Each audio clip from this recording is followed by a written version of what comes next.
Welcome. It's Saturday night, which means it's time for Saturday Night Special, the sixth best show on Renovision.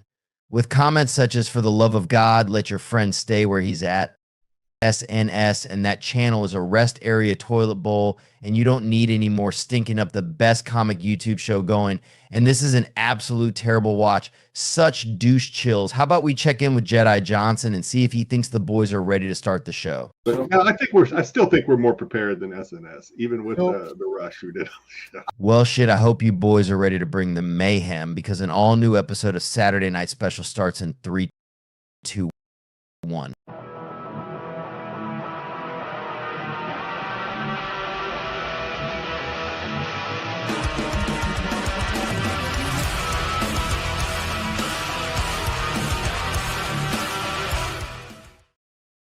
Welcome. It is indeed Saturday night. You are indeed locked in to SNS. I'm going to say it. It's the best damn show on Renovision. The rest of these shows need to pick it up.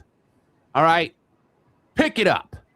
Watching every other show and then just snooze fest. Pick it up. There's no reason we should be the best show on this channel. All right? Show a little chest hair, why don't you? Yeah. Not all of it. Just a smidge. Leave them wanting more. With that being said, welcome, guys. How's it going? We're Dom and I are fresh back from San Diego Comic-Con. Sam is fresh off of Dodgeball. Yep. And we are ready and raring to go. We're just missing Sticks in his shit-ass internet, boys. How are we doing this week? Good to be back. Man. It's been a long week, but I'll talk about that more later. But good to be back. Good to see Sam. My wife took the girls up north for a little girls trip, little day trip to Flagstaff, leaving me and the boys at home to party. I took them out to Tortilla Flat, which is like a little old West Town restaurant, gift shop, what have you. And then we went and saw Spider-Man, where they gave us this guy a little nice Spider-Man pin, brand new day pin. I saw Spider-Man on Wednesday. We didn't get any cool little Spider-Man pins. On Thursday, I didn't get anything either. I was hoping we'd get maybe like a poster or something. No, we didn't get shit. I was thinking about buying a popcorn bucket, but then I said, nah, I don't need it. I bought a cup. I didn't buy a popcorn bucket. I bought just a Spider-Man faced cup. I wanted the hand where it looked like he was shooting jizz. That's what I really wanted, but couldn't get it. But he did shoot jizz in the movie. I know, but I wanted the popcorn bucket / cup where it was like that. Actually, I want the Daily Bugle with him on the other side. Apparently, it was only at Regal, and we don't have the only Regals in Mesa. Cinemark, or Cinemark. Oh, okay. Yeah, I didn't want to get it. I have no room. I have 2 popcorn buckets. I have the AT-AT from Mando and Grogu, and I have Stitch. That's it, man. I don't care about any of the popcorn buckets. Sam is always the right amount of slutty. Yes, slutty. I like the word. You got Sam out here looking like Joe Hendry there with that deep V, trying to do his best Marco. That's right. Marco could only dream of having chest hair this luxurious. Marco has sloppy chest hair. You got to stop wearing that damn V-neck shit. Marco has sloppy everything. That's what happens when you're constantly covered in olive oil. And pickle juice, because remember, he dropped the pickle jar on his foot. He had a lot of damn juice on his foot, so he started that whole thing. Patrick says, best Spider-Man film ever. Question. It's either Brand New Day or Raimi's Spider-Man 2. Anything else would be uncivilized. It's Raimi's Spider-Man 2. I don't care what anybody says. Raimi's Spider-Man 2 is awesome. But I'm going to tell you this. This Spider-Man movie solidified Tom Holland as Spider-Man. The other movies, yeah, he was Spider-Man, but this movie really made him the Spider-Man for the MCU. The MCU Spider-Man solidified. Tom Holland, like I said, the other movies, he was just like warming up and getting going, because come on, it was kind of weird. The Tony Stark tech, all this bullshit that was going on, and it was kind of cool to have Spider-Man, but now it's Spider-Man. I feel like Tom Holland did a great job in portraying the character and really making his name as the MCU Spider-Man.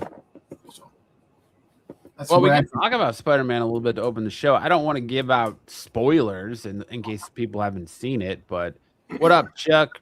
But Sam, you enjoyed it? Oh man, so good. Such a good movie. The movie mechanic. Yeah, I went with my boys. You know, my heart was a little full watching that with my boys next to me. Did you have a little tear in your eye? Oh man, my youngest, he was bawling like Oh that. man. You know the moment. Yes. You know the moment. He was like, no, and he just started crying. Yeah. I was like, Kinda choked up. They're there. Kind of choked up a little bit with that, man. It kind of messes with your head, man. Yeah, it was great. That was. I tell you, man. Did you see how much the movie made already? Yeah, it's in the news. I've got the updated. Because it made 75 mil opening on Thursday night, and then they didn't. So the preview night was 75 million. Yeah, 75 mil, and then to Friday, they were still calculating, and as of the afternoon on Friday, it was 175 mil they made for that day. So it might be well over 200 mil as we speak. And now today, oh man, when I looked earlier today, it's already beaten Endgame's opening weekend numbers. Nice. So, and that's why I think Sony should stick with having Spider-Man in the MCU. Listen, I understand Sony wants to do their thing. It's a moneymaker. Just rent the goddamn franchise to MCU. Let them do the justice to the character and all the supporting cast, and just sit back and watch you make money. Everybody can make money if you let the MCU take over. Just let them take over Spider-Man. So, I mean, you're not wrong with respect to this movie. You're not wrong with respect to this movie, but Marvel has not exactly just been printing money for the last few years. No, all of Phase 5 has been. No, Phase 5 sucks. I know that. Endgame, they haven't just been printing money.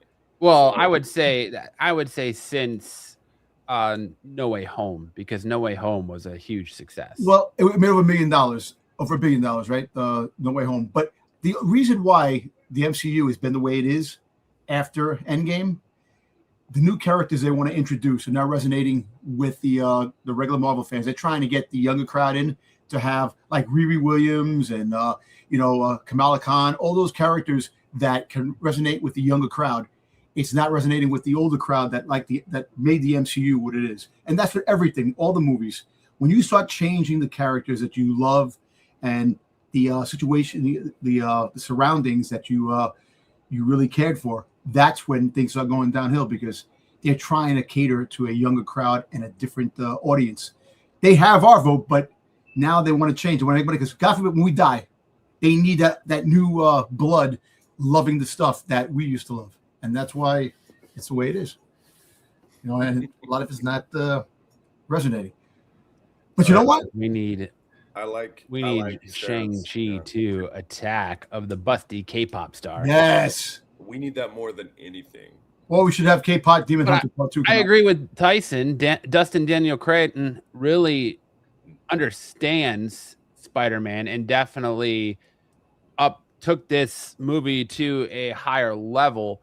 And I think it's part of the reason why we saw season 2 of Wonder Man get canceled, because I think Marvel's going to put all their eggs in getting another Spider-Man movie in front of people ASAP. So yep, and because it's something, because you think about it, you got to think about it. That look how long it took for A Brand New Day and this Spider-Man movie come out. How many years? 6 years, 5 years. About 5 years. 2021 is when Brand New Day came out. No Way Home. No Way Home.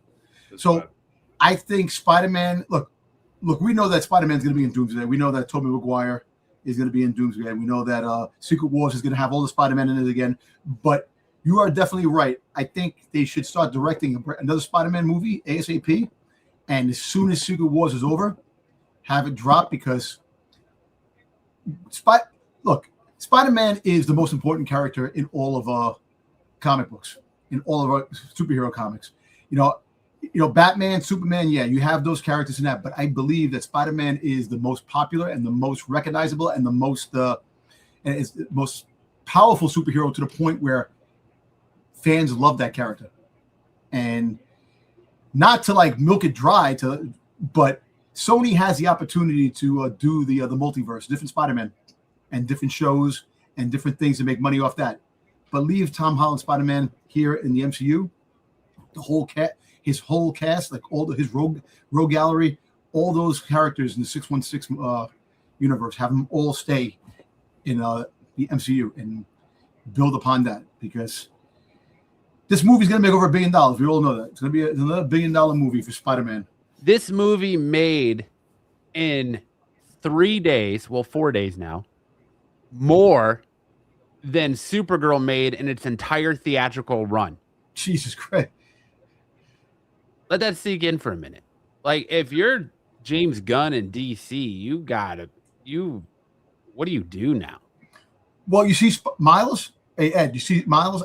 Miles is an important character because when he came out, he wasn't liked, but the one thing they did with Miles was giving him a different name and making him a different character altogether, giving him different powers, and not changing the race card on the character, called him Peter Parker and all this like that. They made a different character, and that was the best thing for them to do. And I like Miles. I want Miles to come into the MCU.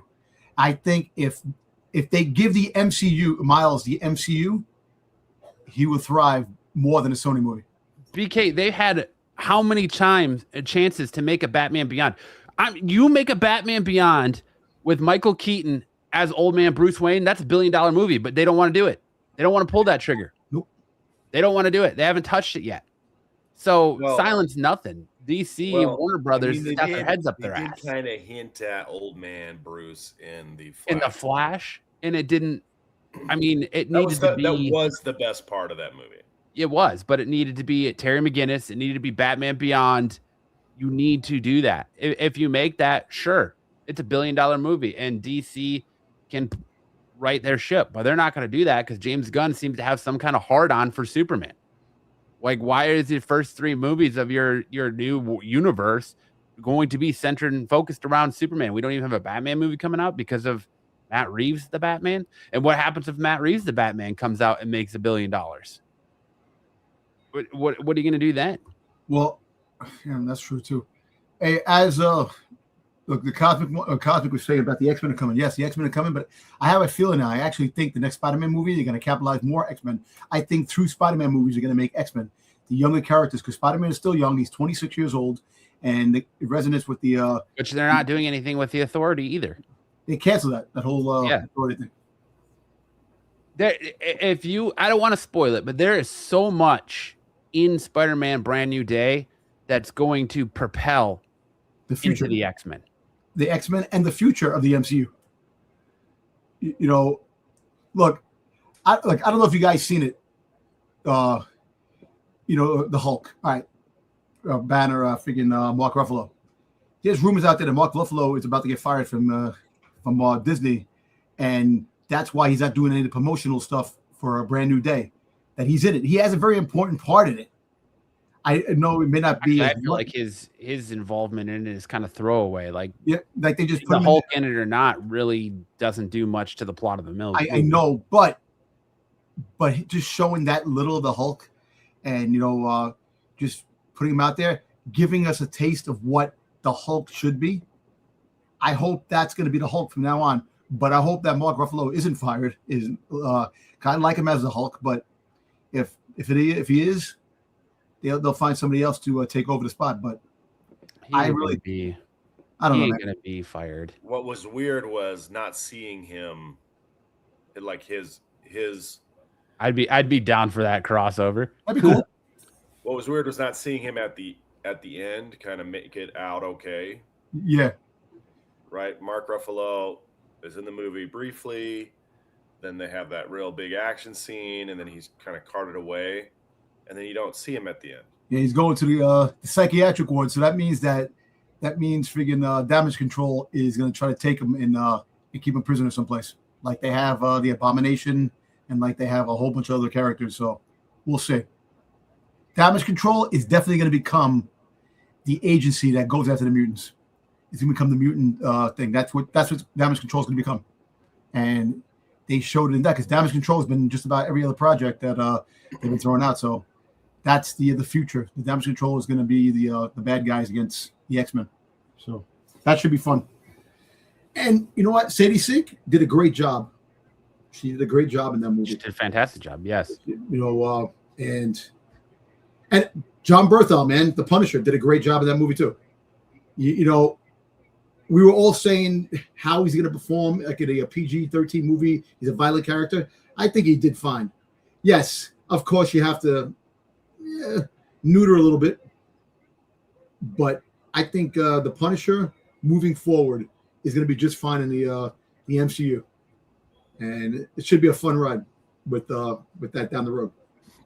The ending to the movie is very controversial, and I've been in an ongoing debate on Facebook with somebody about the ending to the movie. That okay, I'm going to give you this.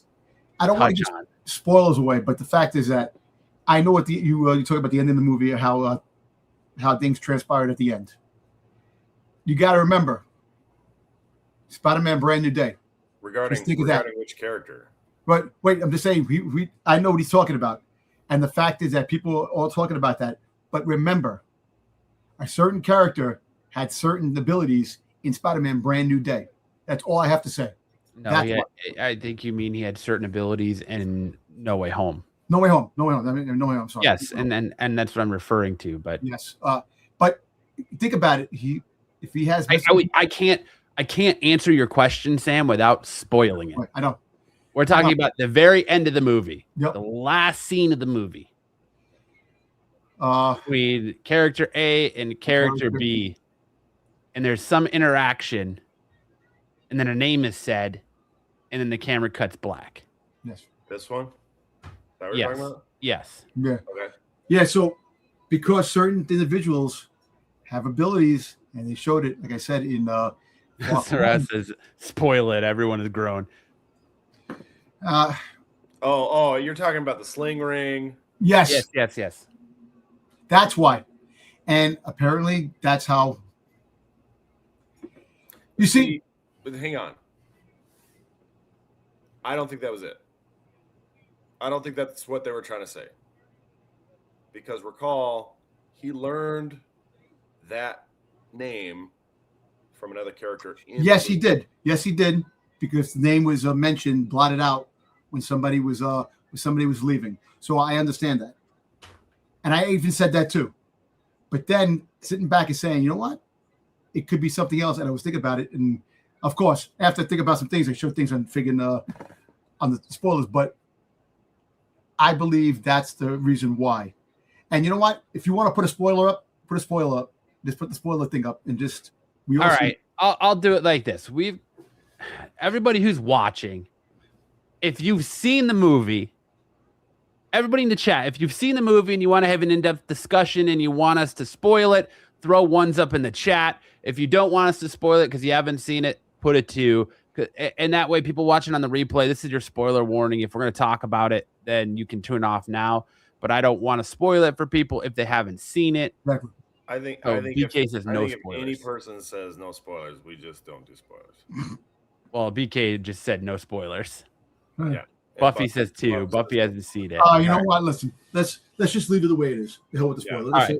Let's not. We can talk about it another day. But I will say this: this movie is single-handedly doing great things for theaters because it is.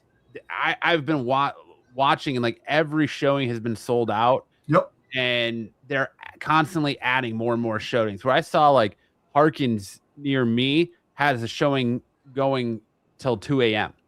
You know what's crazy? They opened early. They opened early at my Harkins right here. They usually open at 10 for showings at 10. They started at 8 o'clock. Well, you see, when I went to the movies, I went to go see it at 12 o'clock. This crossing guard came in and got 15 tickets for students for like the Tuesday showing at 9 o'clock.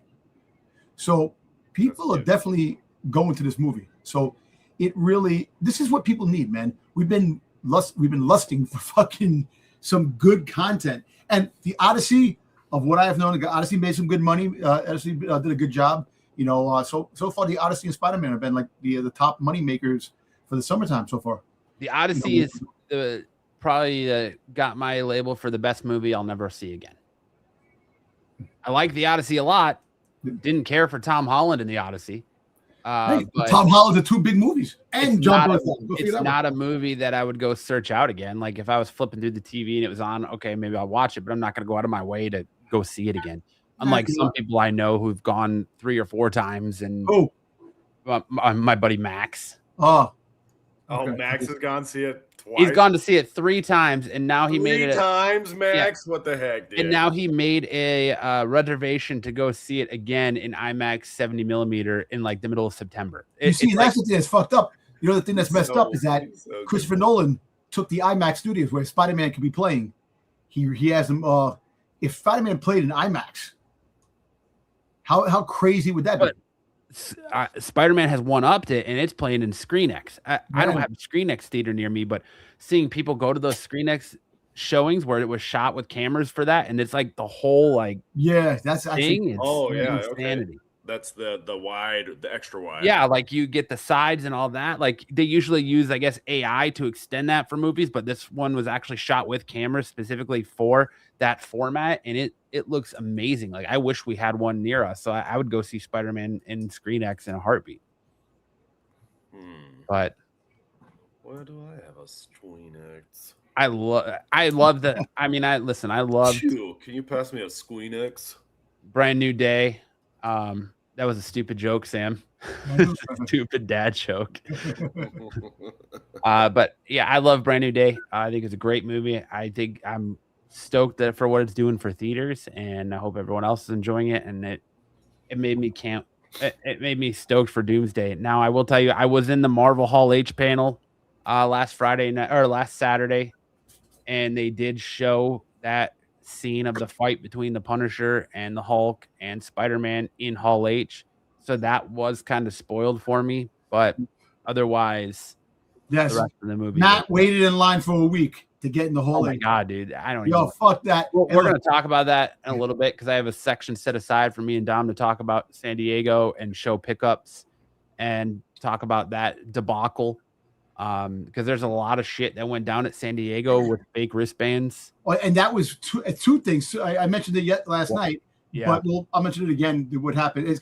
It's sad. It's really sad because of all the money we spend on going there and our time wasting on staying on lines for that. And look, and you even called it out. You were pissed off because vendors were selling shit for crazy prices, and that's not fair. And we'll talk about that later on. But I did have the promo. I do have the promo Doom.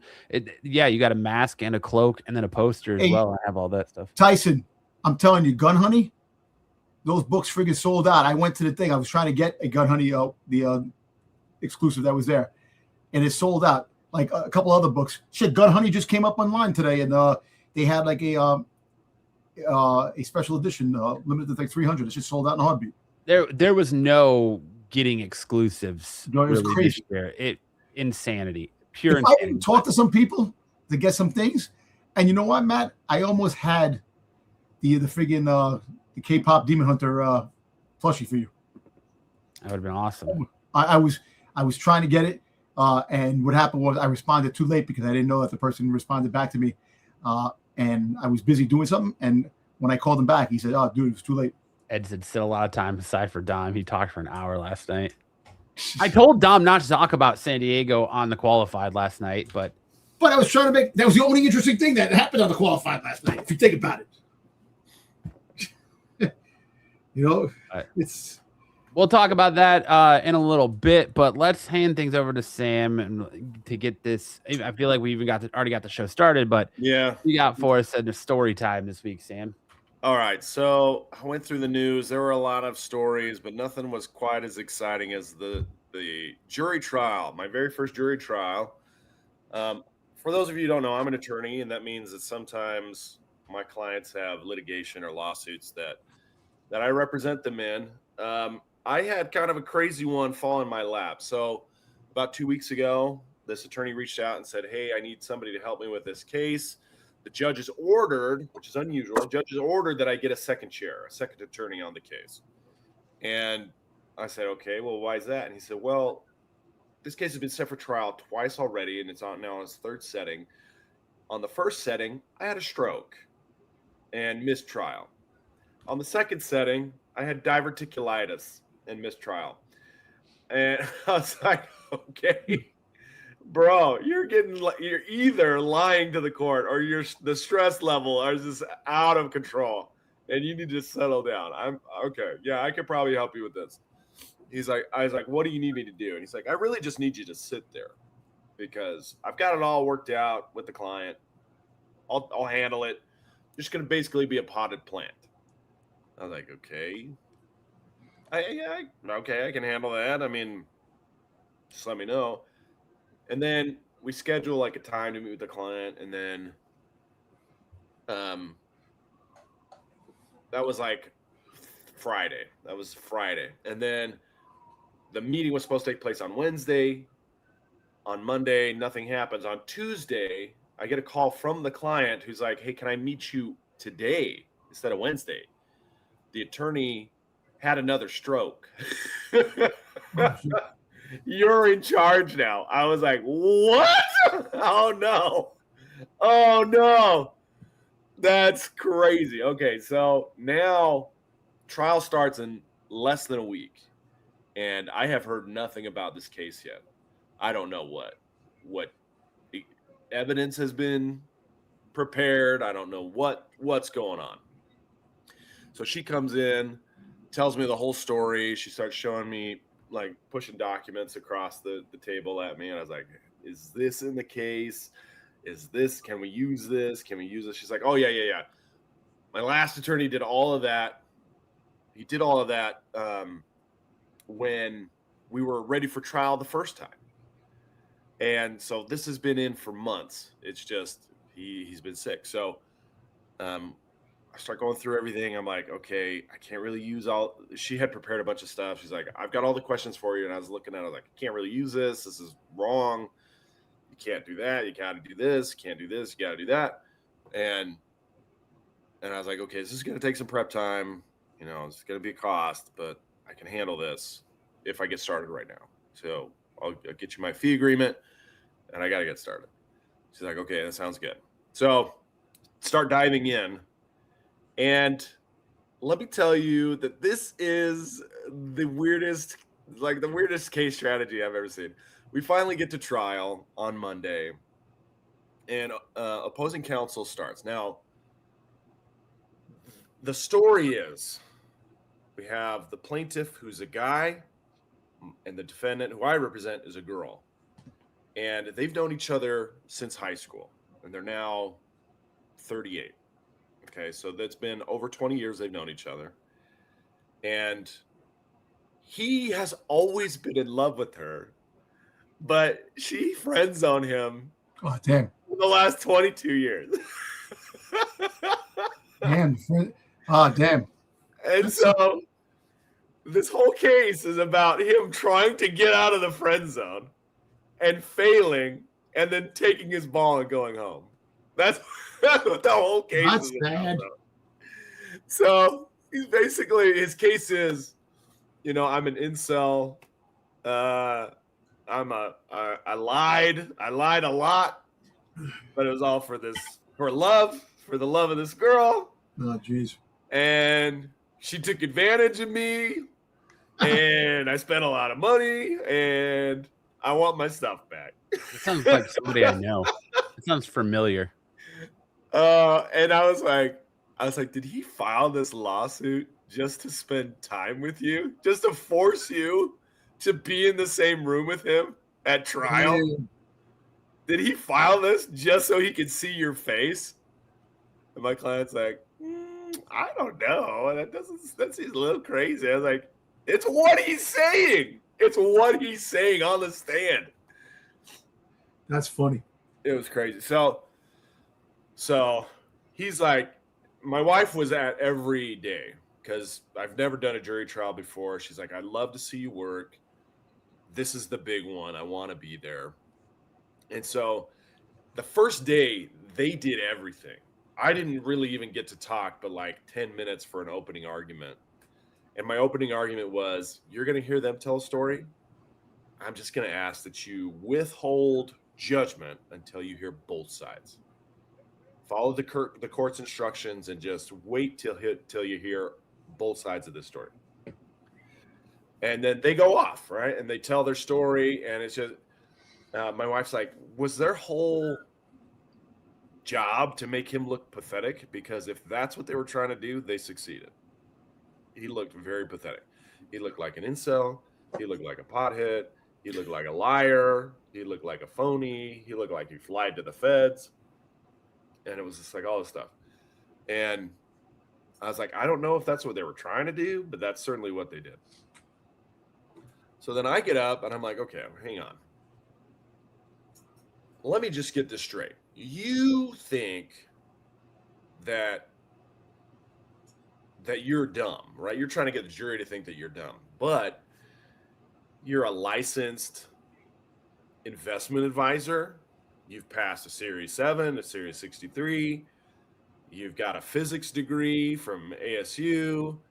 Well, there's your go point. It's from ASU. No, the whole fact is that he's probably dumb for love. Maybe smarter than everything else. And I was like, okay, it's just not adding up, bro. I don't think you're that dumb. Let's talk about the evidence. And then I start going through the documents. I'm like, okay, here's a contract that you signed with her. Did you mean what you said when you signed this? He's like, no. I was like, okay. Here's another one that you signed with her. Did you mean what you said when you signed this? And he says, no. And I go to the third one. I was like, did you mean what you said when you wrote this one? And he's like, no. I was like, 3 documents that you didn't mean? Isn't that kind of a habit? Aren't you kind of making it a habit of lying to her? He's like, well, 3 times is hardly a habit. I mean, is 3 cigarettes a habit? I was like, well, I guess that depends on the time frame, but is it? Like, if you have 3 cigarettes in one night, is that a habit?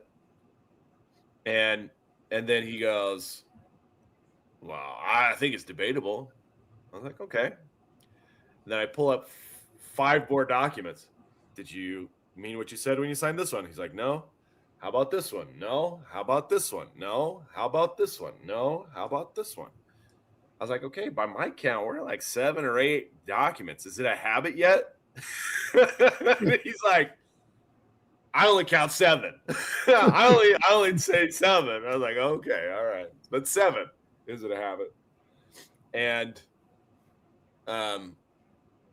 so then it's our turn, and my client gets up and I go, did you mean what you wrote? Or did you mean what you signed here? And she says, yes. What about this one? Yes. What about this one? Yes. What about this one? Yes. And so she's like, I didn't think any of this was fake. He thought it was fake. I did what the contract said. I honored the agreements. Now, they didn't like my client, and I think there's a lot of reasons for that. But one is when he asked her to lie, she did. And they made a false statement when they applied for a loan. And for that reason, I think that's why the jury did what they did. So anyway, we'll get to that now. We wrap up. The case goes to the jury. They spent 2 hours on the 3rd day of trial deliberating. They don't come to a decision. We have to come back to court the next day. They spend another 3 hours deliberating. We finally get the jury verdict. And they say, on all of the plaintiff's claims, plaintiff loses and he gets no money. I was like, okay, that's a good start. And then on all of the defendant's claims, she loses 2 out of 3, but we award her $0. She wins 1 claim, but we award $0 on that claim. And I was like, okay, well, what that means is they didn't really like anybody. They just said it's a wash. And we're not giving anybody anything. Which, after half an hour of meeting with my client, I said, why isn't this just a wash? Why aren't we trying to settle this case and just walk away from this thing? She's like, well, I want some other things to happen, and they can't happen unless we go to judgment. And I was like, okay. I think the jury's just they're gonna say it's a wash. And that's exactly what they did. So was it a big win? Did we take home everything? No, we didn't. In fact, we didn't get any dollars, but we did win the one claim. And I predicted exactly what the jury would do. To me, that's a lawyer win. And I was only in that case for 2 weeks. And now I get to walk away, which is pretty great.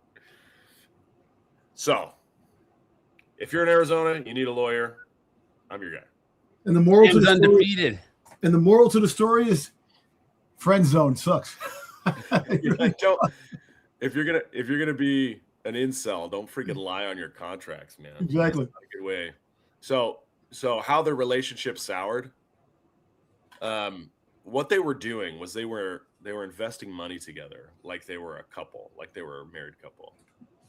But they weren't married, and they didn't even have a romantic relationship. And he was supplying the money, and she was doing all the trades. And then later she supplied some money from the equity of her house. And then how things soured was during COVID, she had been dating this guy for like 6 or 7 years, and then they broke up. And so now incel boy is like, now's my chance, finally. And they're like traveling together, they're going on all these shows together. And then he gets COVID and he can't go to the show. And when she comes back from the show, she's dating somebody new. And he got so pissed. He's like, I'm out. I'm taking my ball and I'm going home. You can't do this anymore. I can't do it. You're so mean to me. And Luke says it right. You get nothing, you lose. A good day, sir. You're so mean. I want my turn. Yeah. Wasn't there a movie called The Friend Zone? I don't know. I wrote a song. Or Just Friends. I know Just Friends or some shit like that. Sam said I wrote a song about it. Oh, no, there you go. Just Friends with Ryan Reynolds. It's different. So nothing's The Friend Zone. Good movie. It would be good. It'd be a good movie. Anyway, so that's what my trial was about this week. So if you guys saw that on Facebook or on Instagram, that's what happened. Was incel revenge stopped by yours truly, the man with 1,000 kids. the virile Chad versus the incel investor. The lawyer with the lawyer that has a small school of children. Yeah. Oh man. But it wiped me out. I'm so tired, man. I need, like, the thing about when you do a trial, at least when I do a trial, my brain does not turn off. It's just like constantly thinking. And so I'm like up at 2:00 in the morning, just churning through everything I got to do. So I was wiped out. I didn't get a chance to sing in court. That's a shame. So he's got it all pent up to unleash it on all of you here. May the Schwartz be with you. All right. Well, congratulations on your big win, Sam. 1-0,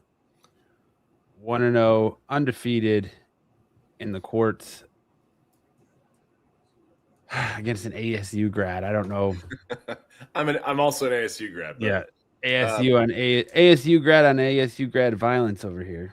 But I have done lots of trials. This is just my first jury trial. All the trials I've done before have been before a judge. So it's like arbitration? No, they're called bench trials. Oh, okay.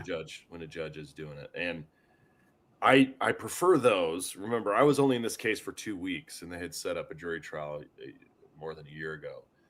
But when you're sitting before a jury of your peers, you have no idea what they're going to do. And I hate that. I hate that uncertainty. And so I always go before a judge. JD says next time you use a thick Southern accent. I'm just a small-time Chad lawyer, and he's just a small-town incel. He's a big city incel. How many times did you watch My Cousin Vinny before you went up and this jury trial. Okay, so I'm glad you brought that up.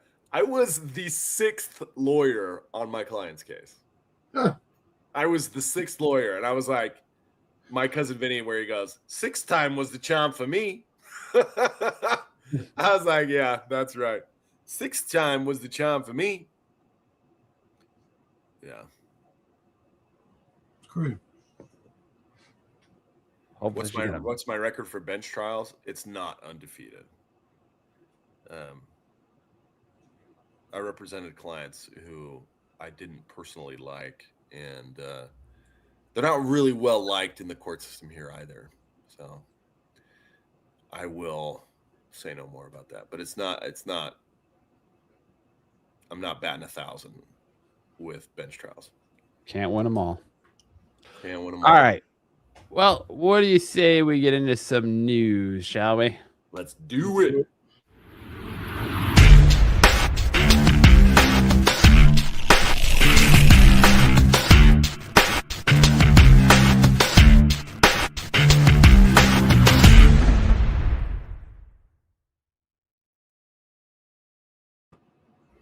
Last week was San Diego Comic-Con, and even though we had a plethora of news coming out of there, it seems like we've had a lot of news drop in the last couple of days since Comic-Con started, and we're starting to get a lot of X-Men casting news now. Official X-Men casting news, as Deadline has reported that fresh off the success of Ready or Not 2, Here I Come, Samara Weaving is set to play the MCU's Emma Frost. This was broken and is according to the trades. This is pretty much as official as it gets if the Hollywood trades are coming out and reporting it. And while Schreier and Marvel execs have been meeting and auditioning actors all summer long for a number of roles, the report notes that Frost's character has felt the most thoroughly searched of the newest cast members, and the final list of actors tested for the roles after July 4th. The site added that at the end of the day, Weaving's audition was too hard to beat, and she lands the part of Emma Frost. Well, you know what? Okay. She looks damn good. So, the success of Ready or Not 2. No, it's the success of Bill and Ted's 3 Face the Music. You think that's what Bill she and Ted Face the Music is the one that did it? Yeah. Well, it was her. Wasn't the freaking what's her name battling for Emma Frost too? Sydney Sweeney. Yes. Yep. So, and she got it. So I guess her acting chops are better than Sweeney's, but Sweeney's boobs are better than hers. So kind of like they want the acting chops. Bill and Ted. I like that Sam went with Bill and Ted Face the Music as the movie that got her the job. Oh yeah. No, plus Sweeney has to come back for Madam Web 2. Now I want Sweeney. I want to make Sweeney Black Cat. Make her Black Cat. You have to. No, she's got to reprise her role for Madam Web. Nah, fuck Madam Web. The whole Madam Web. that abomination. Get rid of that crap. She's got to be one of the Spider Women. Now she could be Black Cat. See, Tyson loves the casting for Emma Frost. Oh yeah, well, Tyson loves just about everything when it comes to. She reminds me of Margot Robbie so much, though. Yeah, she does. Yes, she does. Like, well, apparently, Margot Robbie definitely might be showing up in Marvel soon. They're talking that they got plans. It might be a big place for the MCU, so we don't know when that's going to happen. And I'm fingers crossed she's going to be a better Emma Frost than January Jones was. Yeah. But I don't know. I like the casting. I'm interested to see what happens. There's a lot. There's X-Men casting left, right, and sideways right now. Some of it I haven't been able to corroborate. Some of it's just been rumors. There's a rumored casting for Beast, as well as the continued rumors of casting of Rogue out there. So, of course, at San Diego Comic-Con, we got the announcement that Ryan Gosling is going to be Ghost Rider. There's a lot of talk of which version of Ghost Rider is he going to be. Is he going to be Johnny Blaze? I think he is going to be Johnny Blaze. I think that's the Ghost Rider they're going to go with. Oh no, man! I think it should be Danny Ketch. I think Danny Ketch is a better fit for the MCU, and then eventually you find an old enough actor to play Johnny Blaze. You know, like look, we all know that Nicolas Cage was Johnny Blaze in the original Ghost Rider, which I actually like that movie, the original Ghost Rider movie. And you have that. You could have freaking Norman Reedus play freaking goddamn Johnny Blaze as a Ghost Rider. You know, it's just I think Ryan Gosling should be Danny Ketch. I think that should be the MCU's Ghost Rider. I don't know. I feel like they're going to go with the most notable version of the character, especially since they already did Robbie Reyes in Agents of S.H.I.E.L.D. Agents of S.H.I.E.L.D. Yeah. So I think they're going to I would expect they're going to go with the most notable version of the character. So I would think it would be I think you might be right, but I think Danny Ketch, you know, all those books that people have are shooting up in value of Danny Ketch books. So be careful, stay cautious, because if it turns out being Johnny Blaze, those Danny Ketch books aren't going to be worth. Yes. If Spider-Man Brand New Day has taught you anything, speculation is pretty much dead. Yep. Or don't be quick to speculate on the first thing that comes out, because there's a lot of people that paid a lot of money for the story The Other that are fucking fist pounding their nuts right now because they overpaid for a story that didn't turn out to be what the movie was. So, and the Man Spider, the Marvel Fine Fair, and Spider, yep. So who knows? But that's a good casting right there for Emma Frost. I'm excited to see how that pans out. Also, Mahershala Ali has confirmed that he is done with Blade.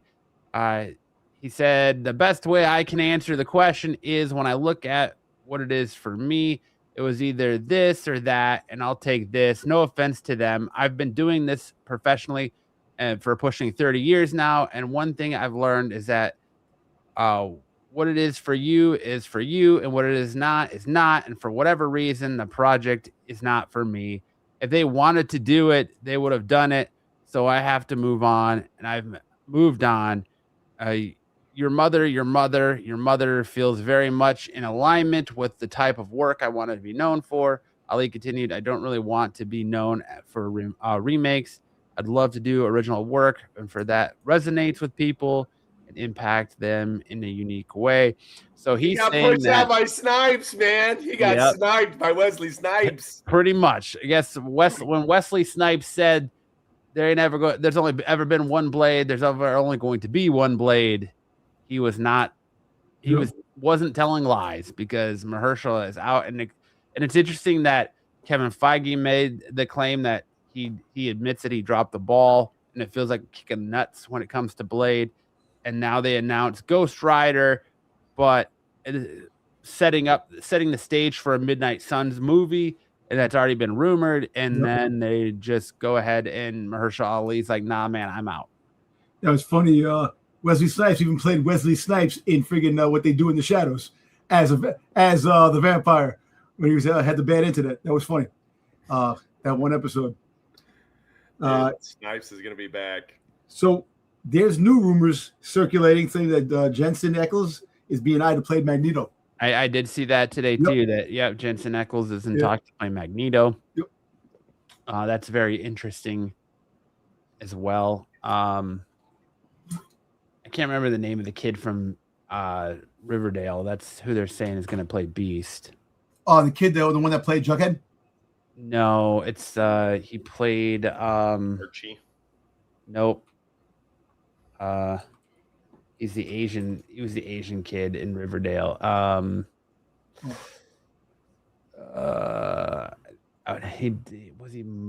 He was Reggie, the kid who played Reggie in Charles Melton. Speaking about Archie, you see Disney's doing friggin' Archie Afterlife. They're doing they're making the comic book into a TV show, the Afterlife, the zombies and stuff like that, with Archie. And the people who did Riverdale are actually involved in it. I don't think that's an unpopular opinion, Ed. I don't think I know there's a lot of people out there that aren't a Wesley Snipes fan. I'm not particularly a fan of his Blade either. So I know I didn't get that room for you, Ed. you didn't get that room. I didn't get that room for you. They're probably going to bring Snipes back. I would not doubt that. Well, apparently, of what I heard after the Deadpool and Wolverine, they bring it back. Look, they brought back what's his name as Gambit. Wesley Snipes had bad internet on What We Do in the Shadows, just like Sticks on Saturday night. Yup. Where the hell is Sticks? What, he's sleeping? I don't know. I even included a story in here for everything, but the biggest news we got out of the 30-minute Marvel panel, other than Ryan Gosling, is that we got a new Black Panther in David Jonsson, and he will debut as T'Challa. A lot of people are saying in Black Panther 3, but there's a lot of speculation that it's going to be before that, as Black Panther 3 Wakanda Forever ends with the introduction of T'Challa and Nakia's son, T'Challa II. At San Diego Comic-Con on last Saturday night, Marvel Studios announced that David Jonsson from Alien Romulus, as well as The Walk, will lead Black Panther 3 as the new T'Challa. He's playing T'Challa II, but with Lady Wright sticking around as Shuri, it's unclear whether he'll be portrayed as her nephew or brother.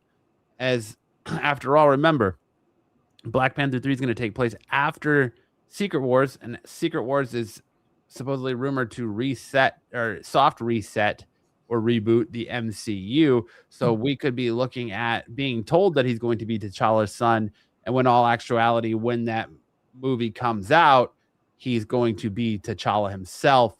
And a lot of the insiders are speculating that he's going to show up in Secret Wars as Black Panther T'Challa, because if you remember 2 years ago, maybe it was a year ago, we had that massive leak. Yeah, I want to say it was a year ago, or no, it was 2 years ago. We had that massive leak after Robert Downey Jr. was announced as Black Panther, or as Dr. Doom.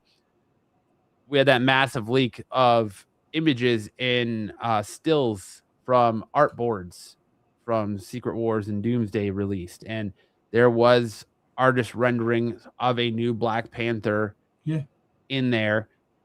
So that's leading to the speculation that David Jonsson will show up in Secret Wars as our new Black Panther well before Black Panther 3 ever hits. Well, you know, the whole thing with the rumor with the soft resetting of the MCU after Secret Wars, I don't think that's going to happen. They were talking about that it might continue a little bit further than Secret Wars before they do a small reboot, but we'll see.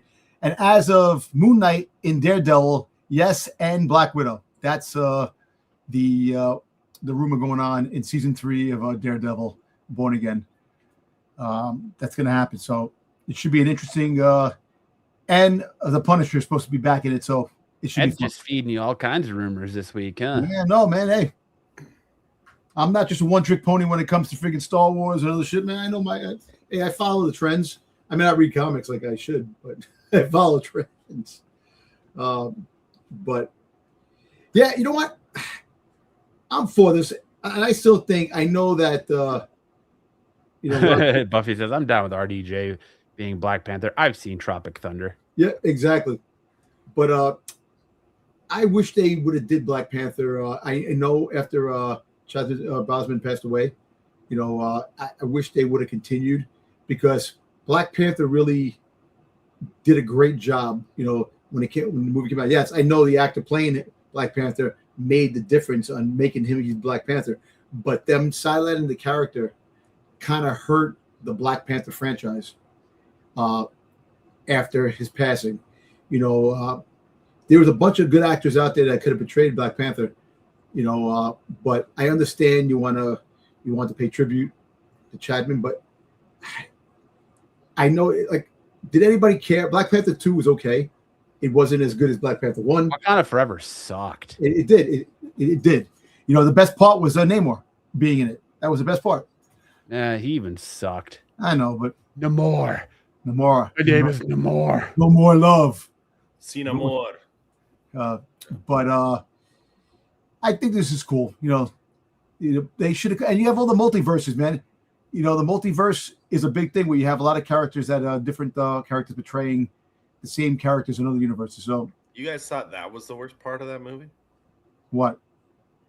was the No, bad guy? You thought Namor was the worst part? no, I thought Namor No. was great. That was the best part. Movie I liked Namor.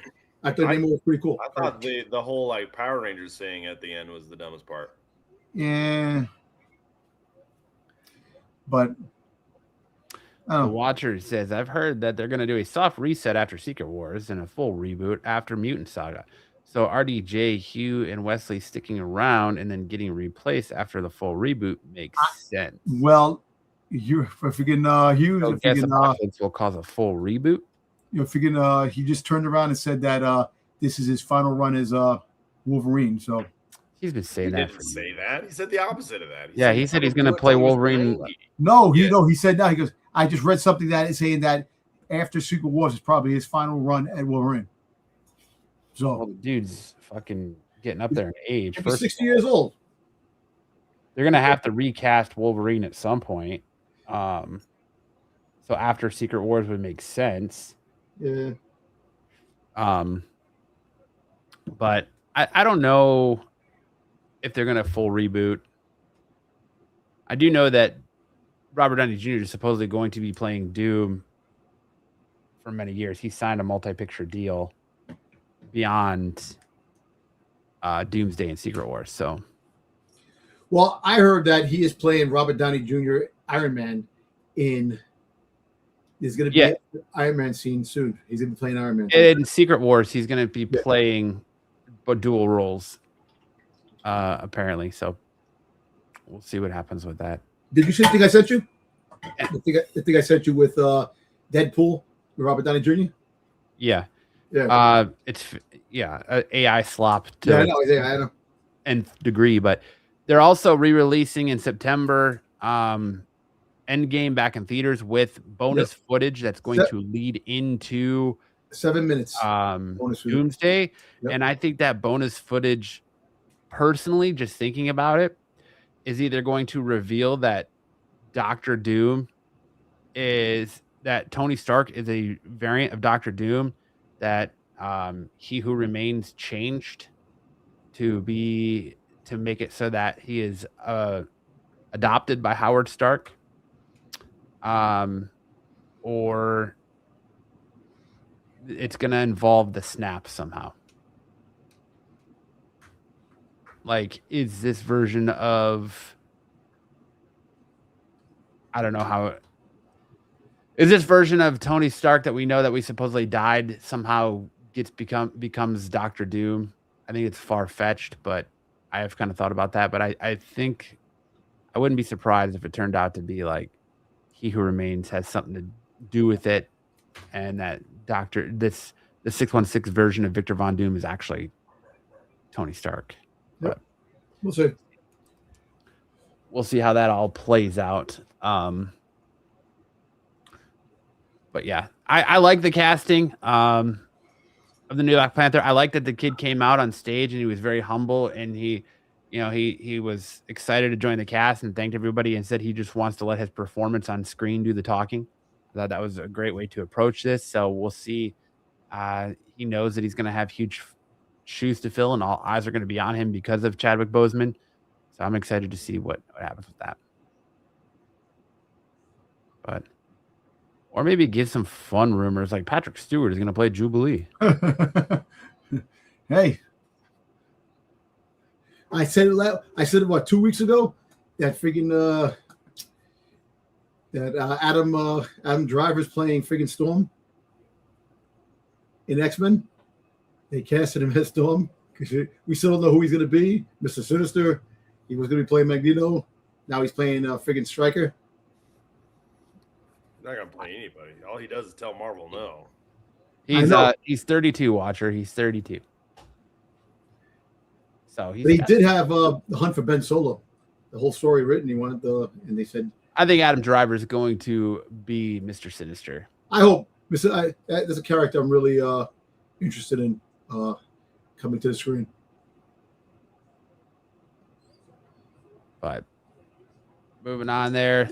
Here's what Don was referencing at the beginning of the show. Spider-Man Brand New Days box office. Spidey has Avengers Endgame in his sights, eyeing a $925 million worldwide box office. With Friday in the rear view, Spider-Man Brand New Day's opening weekend is starting to take shape. According to the latest estimate, the movie is eyeing a $340 million to $370 million debut, with the expectation being that it will come in on the higher end and beat Avengers Endgame's $357.1 million record. Spider-Man Brand New Day grossed $72 million from previews, adding to its Friday total of $168 million, which swang past Endgame's $155 million opening in 2019. So it holds the record for the biggest pure Friday ever at $96 million, not including those previews, and the biggest opening for any movie featuring the wall crawler. While we're waiting on revised international global numbers, the movie will likely have a $150 million to $125 million start in China, with the Wrap predicting an $875 million to $925 million worldwide box office weekend. If so, Spider-Man Brand New Day will become 2026 highest grossing release in one weekend. Jesus. I would not be shocked if this movie makes $1 billion by Monday. I know.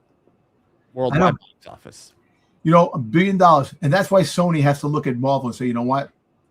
We need more of this. And you're right. They're probably going to rush. And that's why I think you're right. I think the reason why Wonder Man was canceled, they want him to concentrate on a sequel, another one. Yes, because Dustin Daniel Creighton was a big part of getting Wonder Man off the ground. I believe he directed the first 2 or 3 episodes of that as well. Yeah. You got to think if they gave, I'm trying to think of the name of the director for the Home Sagas. It was it was Watts. John Watts. Yeah.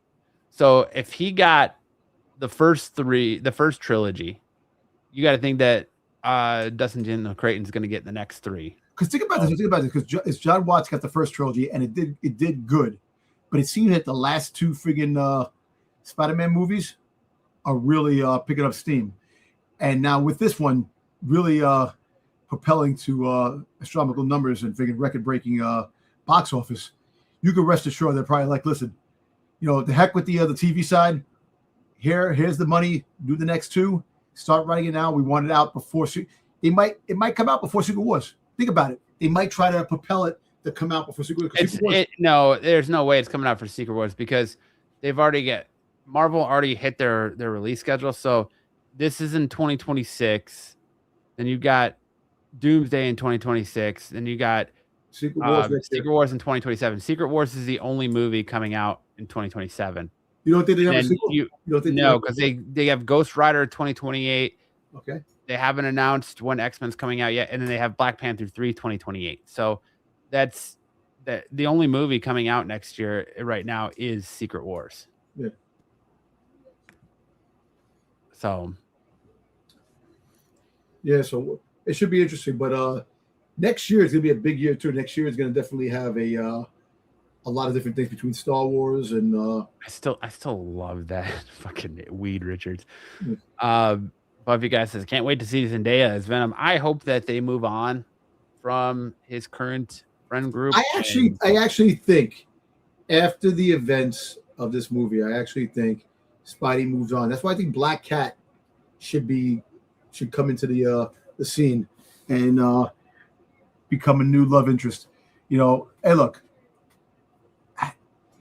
But there's a lot of different things, aspects in either way. I think with the movie changing course, Spider-Man now knowing he's not alone in things. So, and I believe it's coming out now that Tom Holland and Zendaya have both said that they want to take 2027 off from acting. So I wouldn't suspect us to get another Spider-Man movie till late 2028, maybe 2029 at the earliest. But we'll see. But listen, we don't know if Spider-Man is going to pop up in other things. No, yeah, he's going to be in Secret Wars. Yeah, Secret Wars. We already got you already know that. So, but maybe an end credit scene in Doomsday. So 2027 is going to be the year that Tom Holland and Zendaya make babies. Is that what's happening? That's the rumor is that they are both taking off 2027 because think about all they've been in this year. Like Zendaya was in Dune. She had her Dune. final season of Euphoria. She Dune. had the Odyssey. Dune. She's got Spider-Man Brand New Day. She's And got Dune 3. Yeah. Tom Holland was in the Odyssey, Spider-Man Brand New Day. He's not in Dune, I don't think. No, he's not in Dune. No. That's Shaman. No. They got the dark Tom Holland. They've both Timothy been very Chalamet. busy. Hey, listen, Sydney Sweeney got a freaking muffin in the oven now. You heard about that, huh? What? Yep. She's pregnant. Sydney Sweeney will be Black Cat. I'd love to see her as Black Cat. I don't think she's Black Cat. Yeah, so news broke today that Sydney Sweeney got a muffin in the oven. Did she announce it or? Yeah, it was announced that the 50-year-old dude got her pregnant. I doubt. She's not even dating a 50-year-old dude. Yeah, she was. This guy right here. I sent it to Tyson. Yeah, let me find it. Hold on. You can't believe everything you read on Instagram, Dom. I know. You can't believe everything that Ed tells you, Dom. Yeah, Sydney Sweeney's pregnant with her first child with Scooter Braun. She's not even 30, and Uncle Scooter damn near 50.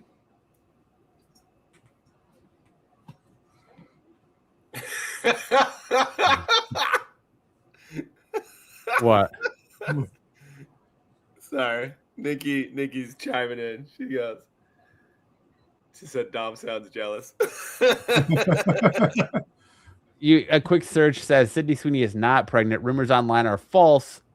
And come from old photos and clips where she wore a fake baby bump for an acting role. She is not pregnant. Not pregnant, bro. Freaking Scooter Braun. Hey, muffin in the oven, baby. Got bread in the basket, man. Well, anyway, she should be Black Cat. I agree that she should be Black Cat. You and your rumors, Dom. Hey, rumor central, baby. I mean, I don't blame Dom for being jealous. Are you kidding me?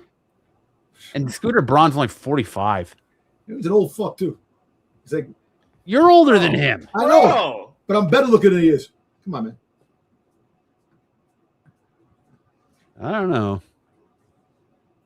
Because he has money, that's why. Dom's right 72% of the time. Dom has a good track record. I'm not going to deny Dom's track record, but when he swings and misses, he goes down in spectacular glory, but he does have a good track record. So I do appreciate it. Thank you, Matt. Sweeney being pregnant is one where he's going to swing wildly. Yeah. Ed, why would you predict that rumor of Sydney Sweeney? Exactly. Bastard. See? Hey, JJ. Double J says literally nothing about Dom's rumor was accurate. Hey, did you guys hear that Pickle Dom is pregnant? Pickle Dom is pregnant? Dom's right 100% of the time. Pickle Dom got pregnant by the Crisco kid. The watch says, I true. have journalist friends, so my rumors actually come from a source. LOL. Nobody's questioning you, Watcher. Yep. Nobody's questioning you at all. With a name like the Watcher, nobody's questioning you. Okay. But Dom, on the other hand. Seriously, the Crisco kid is out of control. Yeah. Double J says that one will drop it below 70. Yeah, okay. But I'll get another one that comes up and is actually accurate, so I'll find it. Everyone loves the Italian stallion. Yeah, there he is. And the reason Styx isn't here is because apparently he's on suicide watch after the news broke that HBO officially pulls the plug on the DCU sci-fi series after 3 years. No Booster Gold movie coming. DC fans have been waiting 3 years for Booster Gold's television series to arrive on HBO, but it seems that the waiting has been in vain, as Booster Gold writer Dan Jenkins has confirmed that DC Studios is not moving forward with the project. He said, my Booster Gold movie won't be moving forward.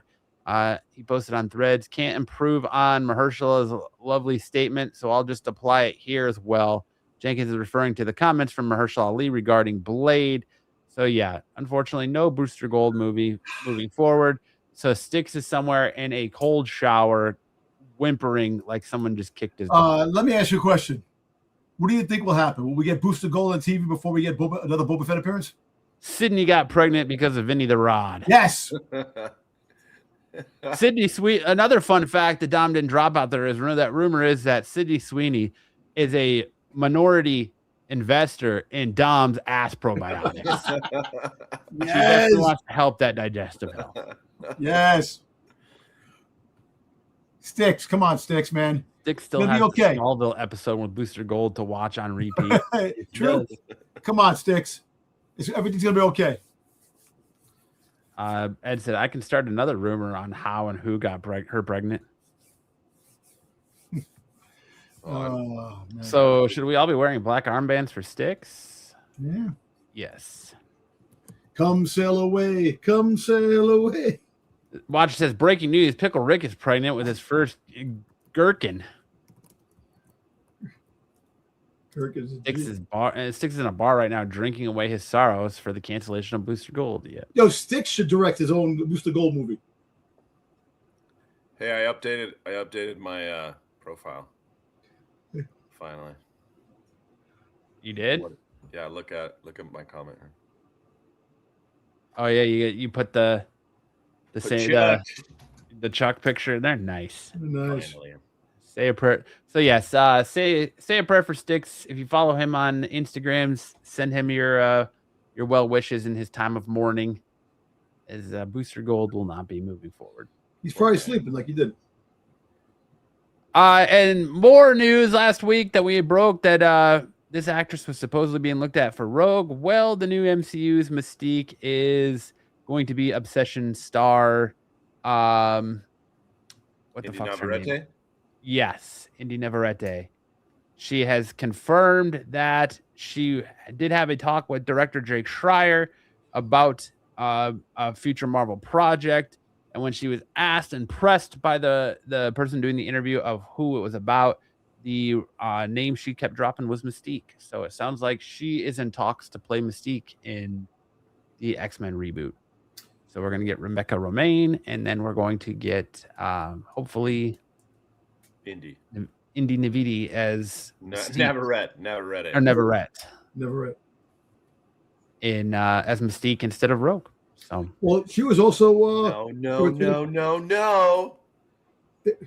I thought we were having a great date.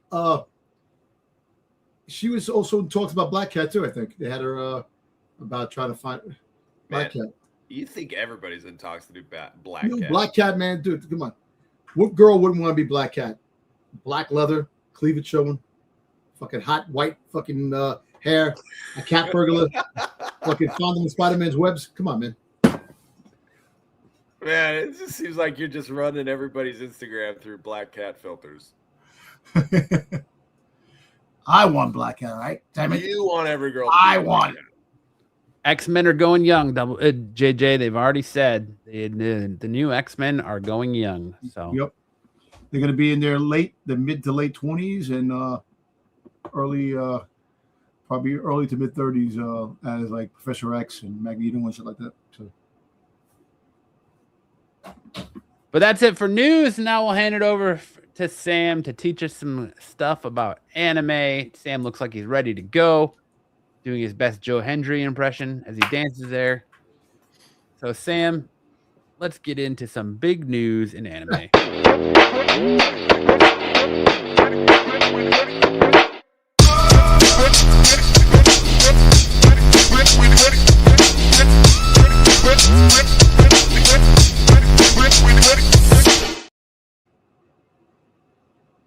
Here we go.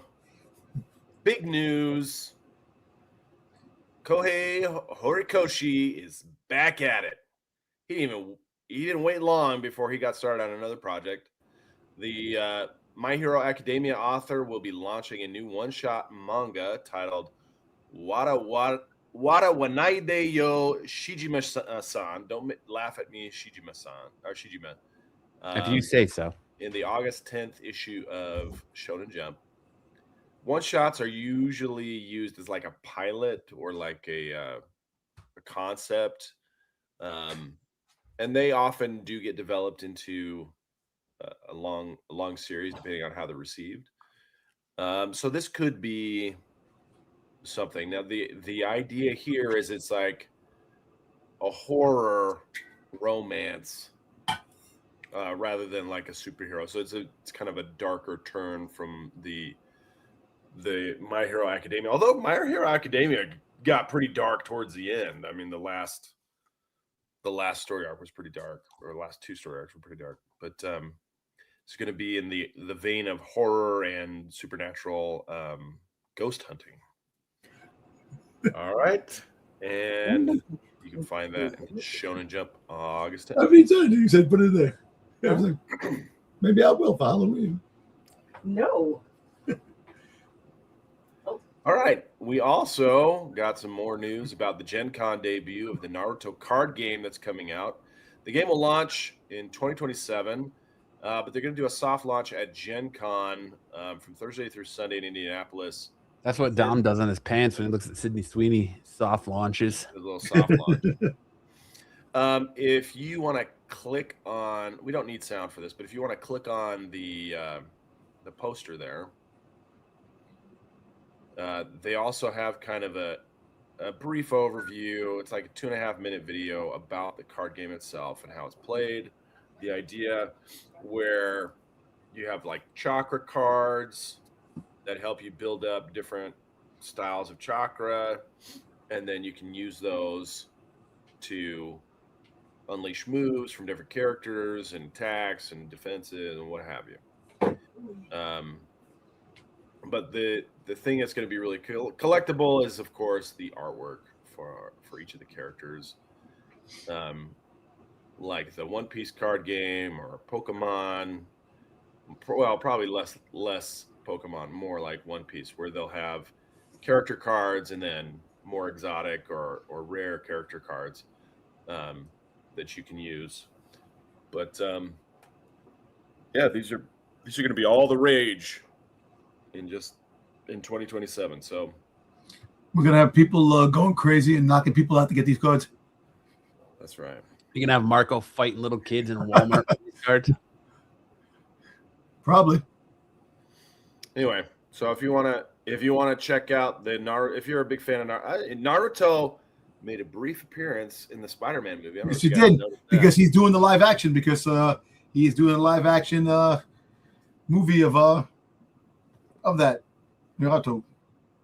The Spider-Man director is? Yeah. Okay, cool. That's what they're talking about. Yeah.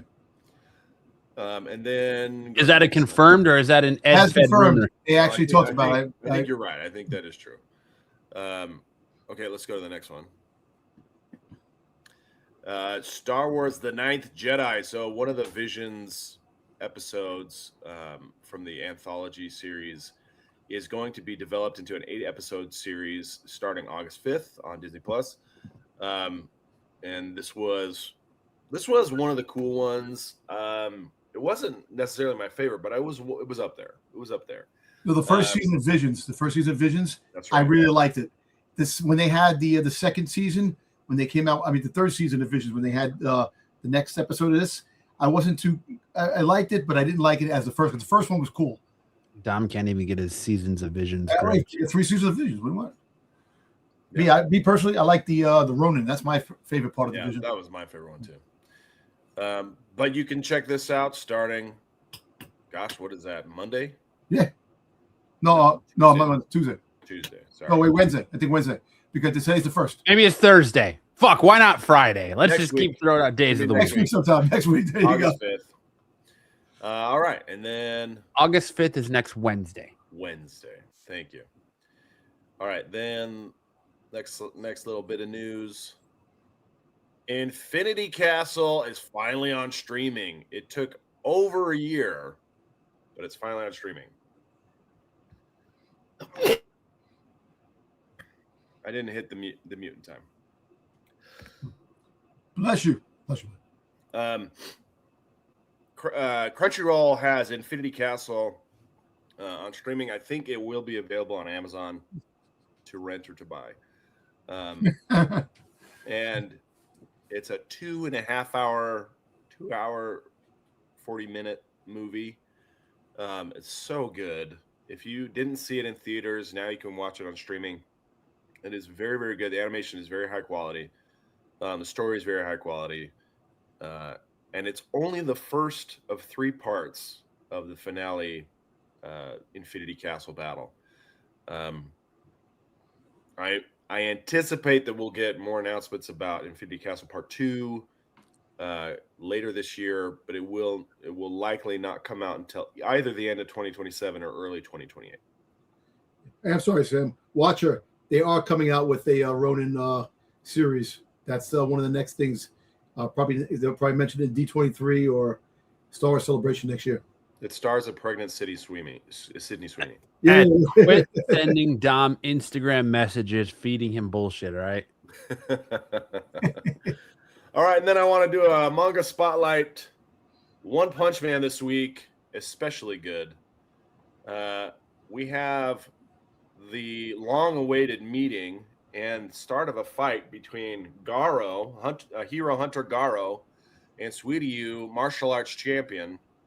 And they now find themselves at odds because Garo, who was beaten up Hero Association heroes, was never brought to justice. Instead, he just got a job as a delivery guy.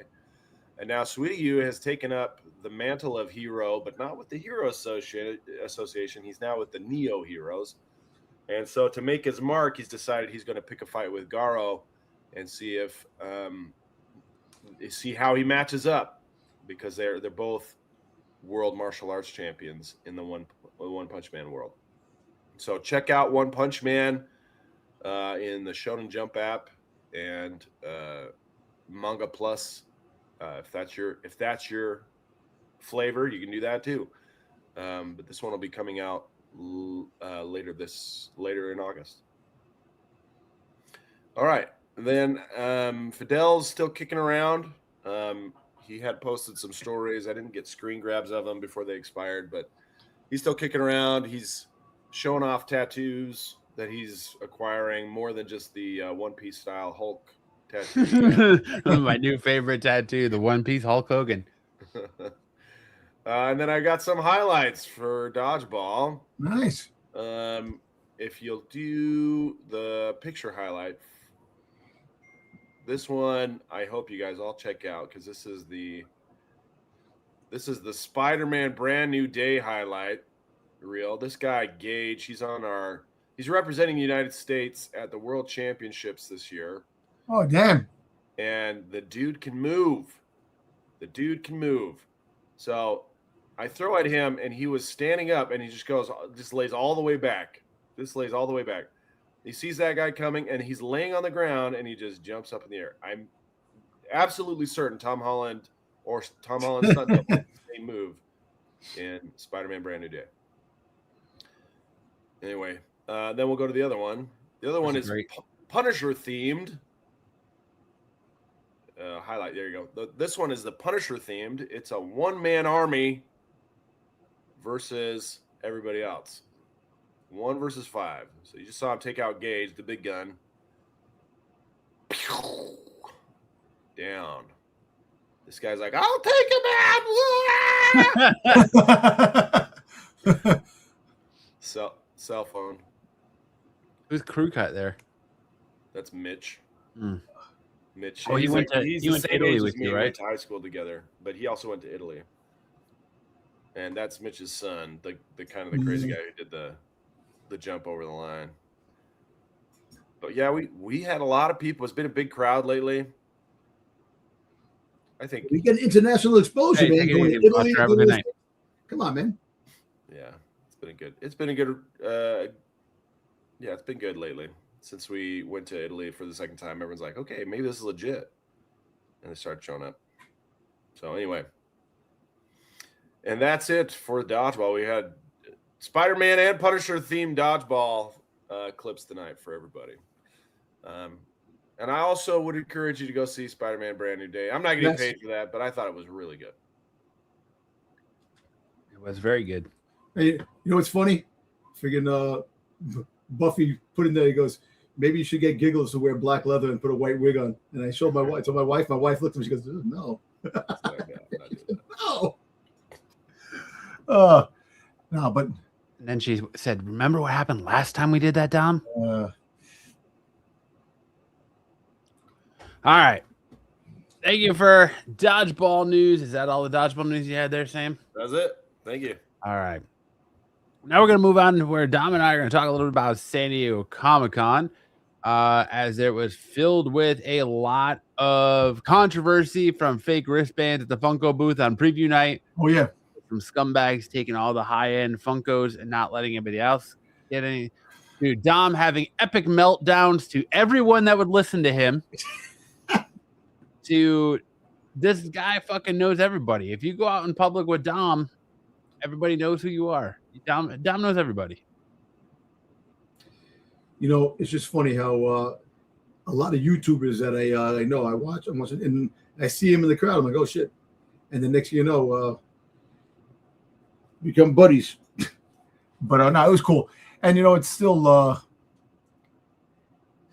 fun. Yes, I had some meltdowns due to the fact, the exclusives, man. Come on, you got to give opportunity for other people to get some exclusives. And I understand, look, you can't hate the player, you got to hate the game. I understand that. But when it comes to certain things that are dropping, you got to have a game plan in place, knowing that those are the things that people are going to go for. You're going to have to make time for people getting the wristbands. That's one thing. Second, having the merchandise. Yeah, you could have the wristbands, but if you get online, the merchandise sold out. And you can't even go back on the line the next day to get it because you need a different wristband. So it's not fair to a lot of people. And like I understand, people complain, oh yeah, well, it's fair. People got this and that. People want to make their money. All right, fine. You want to make your money, but it's the people that are doing the exclusives, the companies that are doing the exclusives have to be a little better in doing it. So what Dom is referencing is that when you get badges, when you enter the selection to get badges for San Diego Comic-Con, every day you get a badge you get up to 12 selections to be put into the lottery for exclusives. And those are exclusives from places like Jazzwares, Mattel, Funko, autograph signings, you name it. And so what he's referring to is I put in and I got approved and won a slot to go to Mattel on preview night at 8 p.m. on preview night. Well, one of the highly sought after items this year was this bad boy right here. If you saw the Masters of the Universe movie, Jim Bro Skeletor. This is one of the hot sought after items right here. So Mattel had this, and I went up there to get it, and it was sold out. And Dom bitched to everybody that would listen about it being sold out. Anybody that would listen, he bitched about it. My wife was about it to security guards, to people at Hasbro, to people at who had nothing to do with it, to people at Mattel. Anybody that would listen, I grabbed somebody. Listen to me about it. And thankfully, they did do a drop online, and I was able on Thursday, and I was able to get online, and I secured one of these for me and one for Dom as well. So Dom has his on the way to him. But bitched about everybody, and I'll be honest, I agree with Dom at the fact that if you're gonna do that, how many wristbands are given out for each time slot for each day. If you're gonna limit it to 2 per person, you don't know what people are going to buy, but you have a pretty good idea of what people are going to be going after. So there should be enough to at least cover the people who have wristbands. Fine. I get that. That's cool too. But then you have a situation like what happened preview night with Funko. Oh yeah. Where somebody figured out the wristbands for that night, counterfeited them, and went up there and bought everything before anybody else who had wristbands could get anything. And Buffy says Dom deserves it after he is the whole damn show. Look, I'm not joking. Dom and I were literally standing in line. No, well, we weren't standing in line. We were talking to Marco's best friend, Tony Fleece. Yep. About his booth and his con and how things were going for him. And this drunk dude walks up to Dom, puts his arm around him, and starts hugging him. Well, it turns out Dom turns around and Dom's like, "Hey, how you doing?" And the guy thought Dom was his buddy. and his buddy was standing at Jock's table, and the drunk guy's like, "Holy shit, you look like my friend." And the Dom and the other guy like look at each other and like, "Oh God, we do look like each other." And then it turns out that the drunk guy goes, "Wait, I do know you. I've seen you online talking on a panel with other people." So he watches Renovision and recognized Dom from Renovision. So what was a complete mistake turned out to be that he did know Dom. But the funny thing is with that, we're talking, all of a sudden some guy walks by and goes, "I want to know him. I want a card. I want to follow." Yeah, like Dom just handing out cards, and all of a sudden people are flocking around just because somebody's handing out business cards. It's crazy. And Dom knew another YouTube group there, Rebel Scum, that was interviewing people at Hasbro that he connected with. And Dom got invited to a big YouTuber party, but he got ghosted. No, I didn't go because I didn't know. I was just plain and simple. And I ran into him again. And they told me, he's like, "Yes, you were invited." He goes, "That's the reason why we were saying that." I said, "All right, man. But definitely get together next time." So everybody's, it's kind of cool though. I'll let Dom show off some of his pickups. I did go to the Marvel thing Saturday night. So here's the Dr. Doom mask and cloak that we're giving out, as well as these numbered Doomsday posters right here. Those are cool. That looks cool. I've got, what is it? Mine's 4,958 of 7,000. So there was only 7,000 of those posters. Is it mounted on something? No, it's just I need to frame it. It's a 13 by 19 print. I'm gonna frame it. I did also get some other cool stuff. I went to a signing and they announced Batman of Two Worlds, which is a new crossover project between Matt Fraction and Scott Snyder for your mainline DC Batman and Absolute Batman. And I got printed that, signed by Matt Fraction and George Jimenez. It was actually the first one that Jimenez has ever. Is that the cracked one that you cracked? No. Yes, this is the one that was in the cracked case. The poster was fine, but the holder was cracked. So I cracked it because, as Dom mentioned last night on the Qualified, I did almost get in a fight and beat the shit out of a dude pushing his kid. Because like Buffy said, I think it was Buffy said, yeah, I don't know how people go to there. There's so many people there. You realize there's two places in my mind where you can go and really just see how ignorant and oblivious people are. The first one is Costco. The second one is San Diego Comic-Con. Oh, yeah. Because I was walking next to this dude who was pushing his kid in a stroller. And I had this print I had that Batman print in a like top loader. And the guy goes to cut across me. And he's not paying attention. And he clips me and trips me with the front of his stroller. So I go tumbling down and that thing goes out of my hand and hits the ground and it breaks the top loader. So I got up and got pissed and was yelling at the dude, like, "Watch where the fuck you're going." And, why? Yeah, I guess that's a good point. Why am I not on the big screen, Tyson? Let me remove this. But I was just like, why the fuck? Like, why don't you watch where the fuck you're going? No apology, nothing. He just stood there like this. So I was like, all right, whatever, dude. I'm not gonna fight a guy in San Diego and get kicked out. But I was very, very annoyed. But Dom, if you got stuff you want to show off, go ahead, my man. I got so Hasbro had their exclusives, and I wanted to pick it up one of them, the Fatal Fluffy. I love the cereal box aspect of it. You open it up, it's the classified Fatal Fluffy. The artwork in the back, it's pretty cool. And the cereal box, it's really cool. I like the way the box looks. I got that. A friend of the channel's, who's also he works on Turtles. He did they had the Joe and Turtle crossover. I was able to get the Leo Snake Eyes and Timber, and he autographed it for me. Got that. I wasn't expecting this, but I appreciate it. You know, Justin hooked me up, and I thank him for that. And then I got the one thing that I really, really wanted: the Jazzwares concept art Slave One.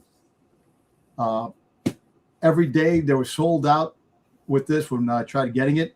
And then I went to somebody and they gave me a wristband. I got online. They sold out. But when I went to the front, because Matt asked me to get some from him, they had this sitting on the shelf. This is like the showpiece. And I asked, can I have that? Can you sell that? And they looked, they said, yeah. And I got it. So I was able to get the one thing I wanted. This bad boy is going for like almost $200 online now. But I don't care because I wanted it for me, not to sell. And I got a couple other things, but those are the big things. And the Jim Bro Skeletor that Matt picked up online for me. I appreciate that. Other than that, that's about it. You know, I got the other little things. I went to a concert to go see Cole Slither, Knights of Unicron, and Gem. And I got an album. I got the new album that they actually redid the music over. Stan Bush was playing his tunes that he played in Transformers the movie, and Sebastian Bach was also performing, which he also performs on this the Reimagined album. And I got this from the RPM booth. It's like a tape deck, sound wave. You open it up. It's actually a cassette tape of the Reimagined movie, like Laserbeak and a couple of pins. And I just found out that there's a variant of this with Ravage. So now I have to definitely hunt that down. But those are my pickups. Nice. All right, I'll go full screen on mine just to show off for Tyson. But there you go. Awesome. There's the Batman in Two Worlds signed by George Jimenez right there. He put first because this was the first one he signed. And then there's Matt Fraction's signature. That's awesome. First, you got the first right one. I got 1-1. Yep. I'll show off the Jim Bro Skeletor a little bit more for people who wanted to see it because it was one of the hotter sought after. That's a badass toy, man. I'm sorry, man. You know what's funny? My wife was actually watching some clips from He-Man when he's in the office. He has the office thing, and they just dropped Date Night Skeletor on Entertainment Earth. And they have the Skeletor workout plan in the back there. Awesome. That's look, you know, it may be stupid. It may be one of the corny parts of the movie, but that's awesome, man. That toy is awesome. I bought it just because I thought it was funny. I was like, I gotta have this just because I think it's hilarious. And at first you didn't want it. At first you were. Yeah, I didn't. The more you store it, it's just really cool. It's a cool thing. Looking at it, it was funny. And then here's a better look at the Doomsday. Oh, that's a badass poster, man. Yo, you gotta get that poster autographed by Robert Downey. Shit, that'll never happen. Hey, how do you know? Because you never know.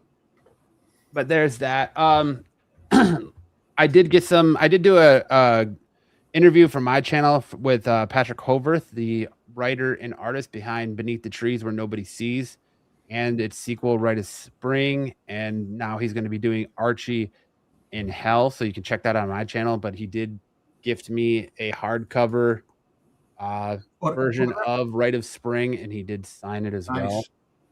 Nice. And with a nice little inscription there. Thank you, me, for the interview. See, I got the Dan Panosian cover of Invincible Iron Man 190 or 149. That's actually pretty cool. Inside the Marvel 616 blind bag. I did pull that and got Panosian to sign that at the con. I did get my number 1 of Rite of Spring signed by Patrick as well. I picked up the Lucio Perillo Venom Mary Jane that I really wanted. Yeah, that's actually awesome. And it is. I did get Perillo to sign it there at the top. I think this. I'm a Mary Jane collector. I think this cover is fucking fire. So I got that cover as well as Daniel Warren Johnson to sign by Do a Powerbomb. Yeah. Tell him how you got that. Tell him how you got that. I reached out to Dom and asked him to get that because I wanted Daniel Warren Johnson to come on our wrestling show and talk about the book and talk about pro wrestling as well. So Dom worked his Dom magic and got in the line to get that done and talked with Daniel Warren Johnson there. Dom picked up a copy of Vampirates for me. It's limited to 400. So that was pretty cool. And then I did get these covers of Spawn and King Spawn that I really, really like, signed by Bjorn Bernandez. I think those covers are fire. I got Batman #1 here, signed by Matt Fraction. That's cool. And then I also got a couple of Absolute Batman signed because now I can put my 2 girls through college. Got my Absolute Batman #1 signed by Nick Dragotta and Scott Snyder, as well as Absolute Batman 15 signed by Scott Snyder and Nick Dragotta as well. Dragotta's table was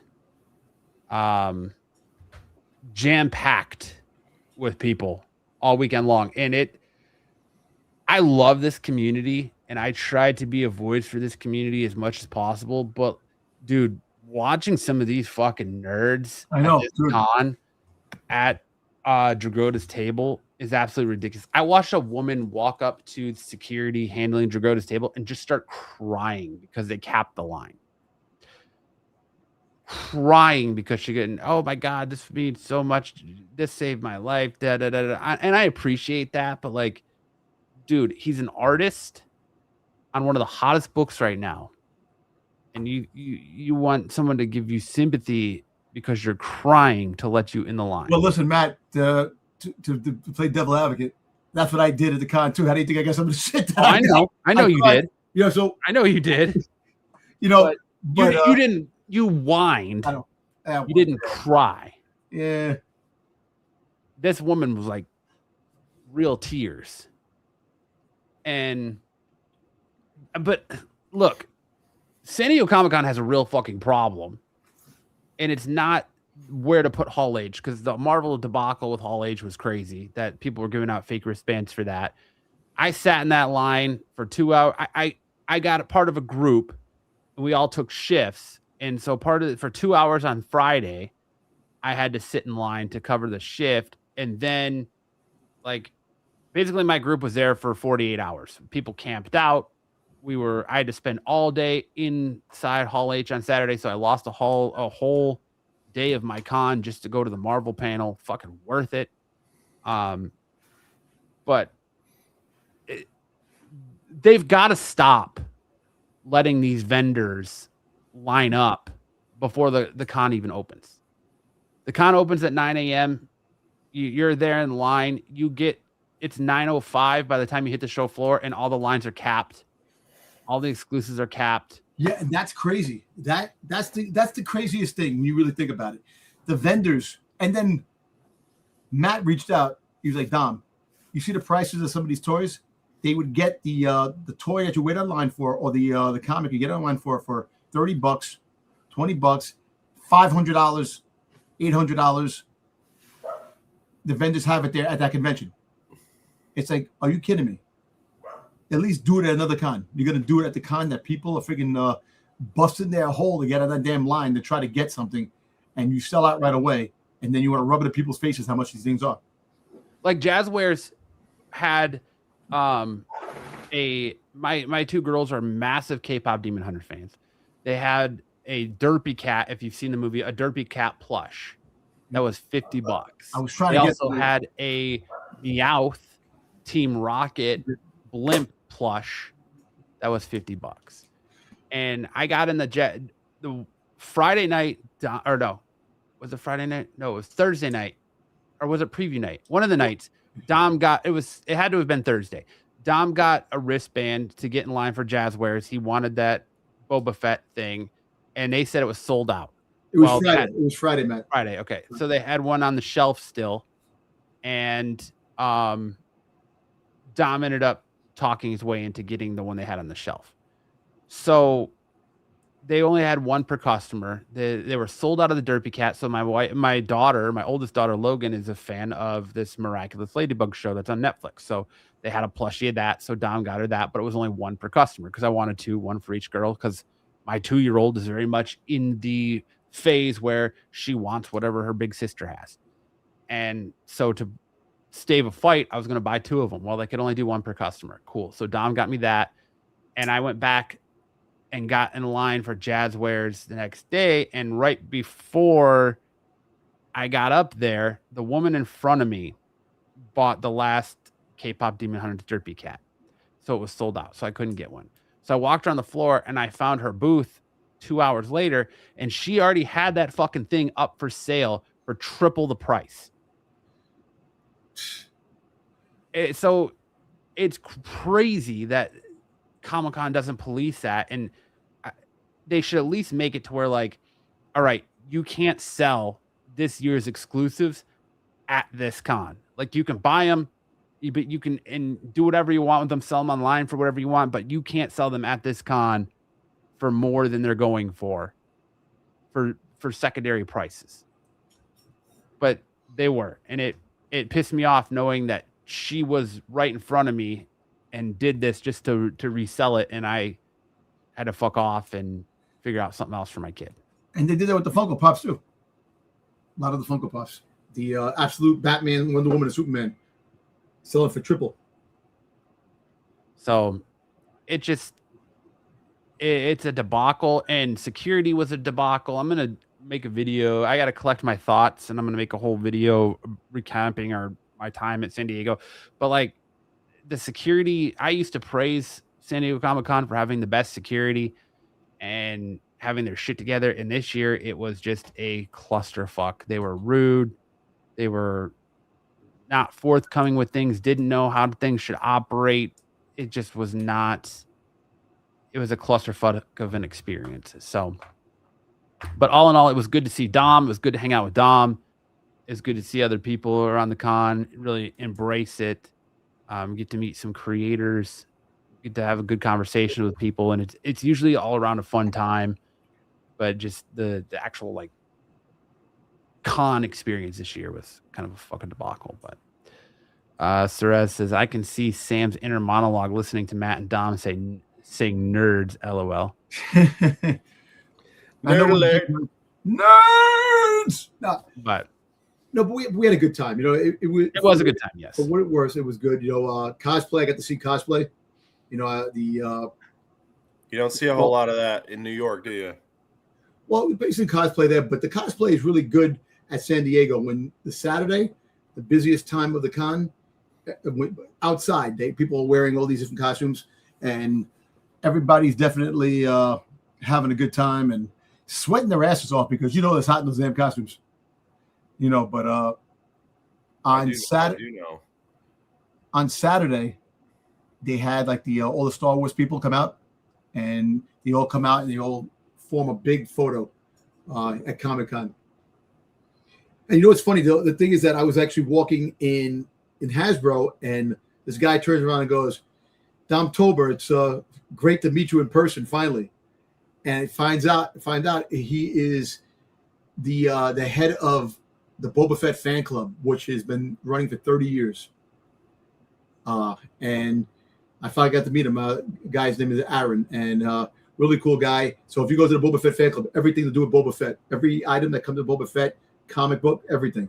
And I wound up hanging out with him for a little bit. We went to where the cosplay was, and we were watching all the people do cosplay. And it's funny. Like I told the guys yesterday, I turn around and I tell him, I go, yeah, now all we need is a Princess Leia in slave gear. And sure enough, he taps me on the shoulder and goes, you wish some dude dressed as Princess Leia in slave gear. That's the only slave Leia that I saw. It was a guy, and he was in out of shape too. He wasn't even in good shape. I'm like, damn. But it was fun. I'm not joking when I say Dom knows everybody. Like, he's rubbing elbows with people in Hasbro. He's up here talking to the guy who's the head designer for the G.I. Joe's line on Hasbro. He's got people in Jazzwares Dom knows fucking everything. It's crazy. But the funny thing is that I got to thank my brother. My brother, Geekstronomy, he is the one, because with him going to toy fairs and going with him to New York Comic Con and doing all these things, he meets these people, and then I get to meet these people, and then I meet them down the road. Like I went to a Hasbro breakfast, 2 years in a row, because of my brother, and as the years go on, I get to know everybody, the people now, and the lead designer from G.I. Joe. I got to know the guy who just left. I knew, and it's really cool when people recognize me from being on YouTube, and I laugh because I'm like, I just do YouTube. I do it for fun, I do hang out. We talk about all the nerdy stuff that we like, and when people like reach out, I go, "Oh my God, you're Dom Tober from Renovision." I'm like, "Yes, I am." I go, "Oh my God, we watch all the time. You're great. I appreciate that." But I do this for fun, man. This is something I do because my wife doesn't want to hear me ramble about things, because she's tired of my crap that she don't want to hear about Boba Fett showing up in other places and things like that. But yeah, I'll be posting Zaggy more pictures on Instagram. I've done a couple. I've got to sort through them all. But that's enough of us circle jerking about San Diego Comic-Con. Let's get back and finish up the show and talk best and worst covers of the week. Starting off with the worst cover of the week, we got this cover D, Scott Hepburn variant on Absolute Superman 22. Looks like right, ripping a fart there. You can barely see his arm there. It looks like he's turned just ripping a fart. I know. It's like, oof. Now you see the hand in the and flame. It looks like he's got a giant just wad of chaw on his lip there. Yeah. He's a Zenner. Superman loves the Zens. But his body's like so disproportionate. Look at his arm. Look at his shoulder. Like he has how many shoulders? Like he has a muscle here, then a muscle in the back, then a muscle behind his elbow. All connected to that. Don't be jealous, Dom. You could do it too. Just gotta get a little dehydrated. I know. It looks like he was drawn by Dom's new best friend, Rob Liefeld. Hey, there you go. I got a picture with Rob Liefeld. Yeah, that's another thing. It's funny. Then we got this Megan Hetrick Mary Jane Watson variant. It's not bad. Other than the fact that her head looks like a thumb and you really have no distinction between her neck and her face. Like you get this little line here, but it just kind of looks like the neck runs into the face. You see a side titty where the other side, you don't see the side titty. Yeah, why is Mary Jane in the X-Men? It's just 60 years of Mary Jane, so she's got a bunch of variant covers across all the books this week. Okay. Oh, Liefeld's dream. You didn't have to draw feet if you're on fire. Yep. Because Dom is single-handedly responsible for Starkiller from Star Wars Black Series. That's right. I pushed that agenda out there. I kept saying, you got to make Starkiller, man. It happens. Then we got this Peach Momoko Venom variant for Venom Unchained, which, for a Momoko and her style, if she's doing Venom, I expect something a lot crazier than this. It's not bad, but I can see why it's not the best cover. I understand. I like the cat. The cat is cool, yes, but the rest of it is just kind of whatever. And I expected something a lot cooler from Momoko. Dom, I'm working on something with you and Liefeld. There you go. Tyson's going to hook you up. We got this 1 in 25 Simone Bacchini variant on Wolverine Alpha of Planet Apocalypse. of the Apes Wolverine. No, look at his ears, man. This looks like AI, bro. Look at his hand right here. Look at those claws. But look at his ears. He looks like the top of his helmet. But look at the claws and stuff, dude. His lips. It looks like AI. Look at the lips. And why does he look like an org? Freaking goddamn Sabretooth. He looks like an ogre. He doesn't look like a freaking goddamn Sabretooth. No, dude. Look at Mickey Mouse Wolverine over here, bro. I know. No, biker mice for Mars, man. Hot dog. Hey, yeah, Ed, you did give me the idea for Starkiller, man. You did, man. I appreciate that. Hot dog. Come on, Pluto. Actually, what's funny? You talk about Mickey Mouse. I actually just ordered a shirt, Mickey Mouse fighting Boba Fett. The House of Mouse. Well, maybe now that Mickey Mouse, Steamboat Willie is in public domain, people are like, hey, let's design Wolverine to look like him. Yeah.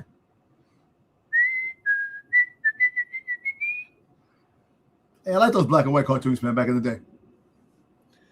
Oh, There was no filter back in the day with those cartoons. dude, some of those are really weird. I know they are. Remember the Popeye? Remember the Popeye when he was in the friggin' with all the from Saudi Arabia? He's like punching like all the guys going back and forth. It was like like he was in the Middle East. Popeye. Yeah. He was fighting all the bad. Some wild Thick stuff. fingers. Yeah, very rough cover there. Yeah. Like, why is his? I don't think Wolverine's claw comes out of the top, Not like that. like I back feel of his like- knuckle. I was saying, why does Like Sabretooth Simone look like Bianchi. an ogre? Simone Bianchi only has a rough idea of what Wolverine actually looks like. But he actually does do pretty good artwork. He's done good artwork. This is It's good different. artwork, but he doesn't understand the design of the character. Yeah, probably not. He It's put in like the wrong AI prompts. Someone described it to him, and then they got interrupted about 50% of the way through. And so he's like, Look at Sabretooth's hand in the back. Look at the hand in the back. Yeah. I'm 4 more fingers. concerned about Wolverine. No, he's got 5. Really? 1, 2, 3, 4, 5. He's got 5. 5? Oh, I thought that was just a shadow. Oh. And Wolverine's knives going out of the top of his hand. Yep. Look at Sabretooth's quad. Look at this quad. How fucking crazy muscle. That's not the part of this that sucks. It's Wolverine's face and his claws. He looks like an ogre. Look at the teeth. Okay, so, yeah, but Sabretooth looks like that all the time. Yeah, like that. Sabretooth. Tyson says Wolverine has whiskey dick of the claws. Then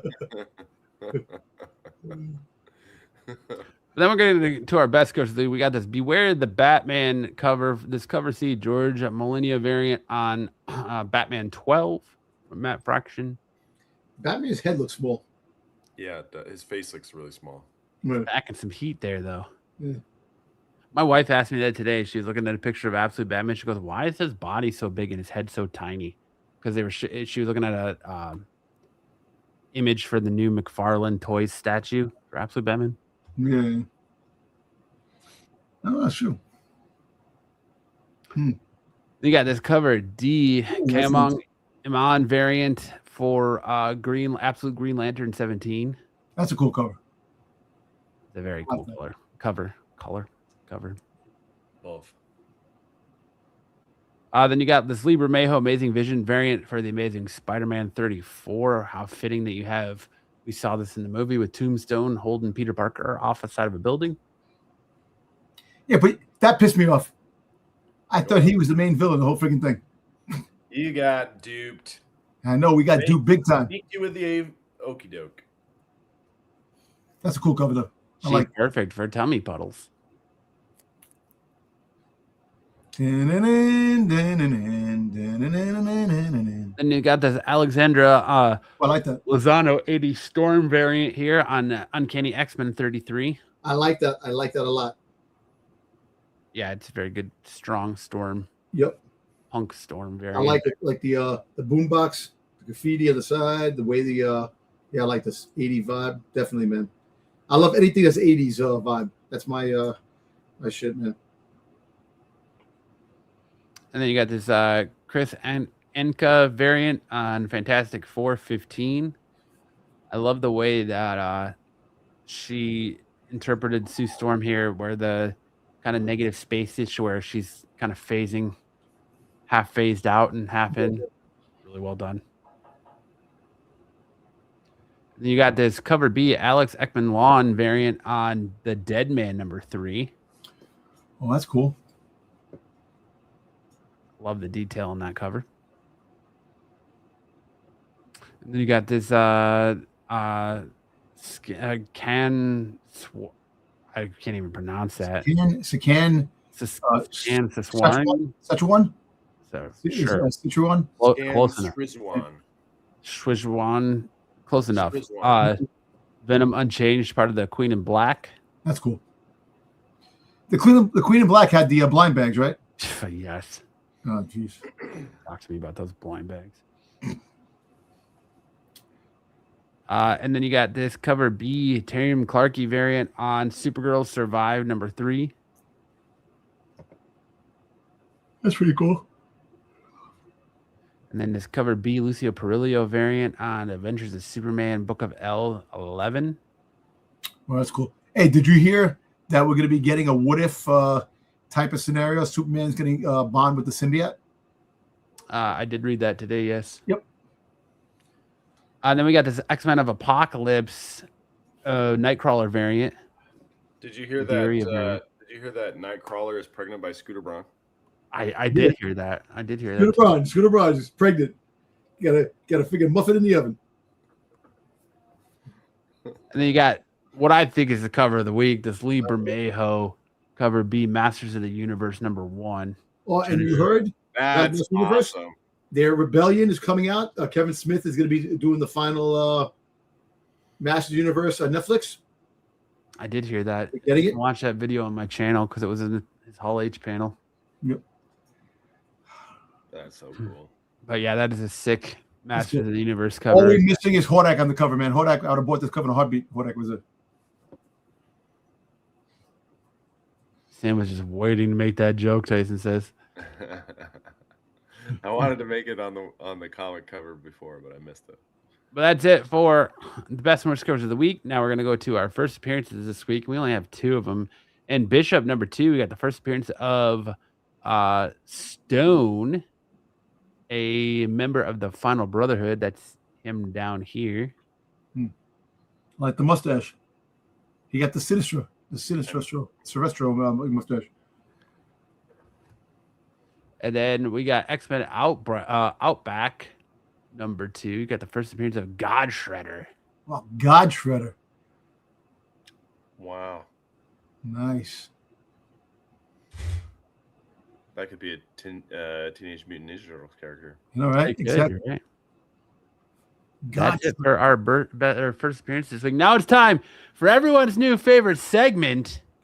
This is where we get the best profile. The best content, yeah. Brought to you by Dr. Don's Ass Probiotics, digestive health support. Oh my God, I can't talk.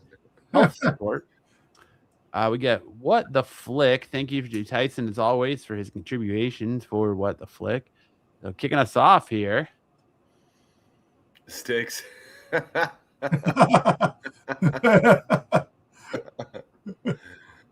This is Sticks and one of the participants from Lowered Expectations a few weeks ago. Yes. Oh,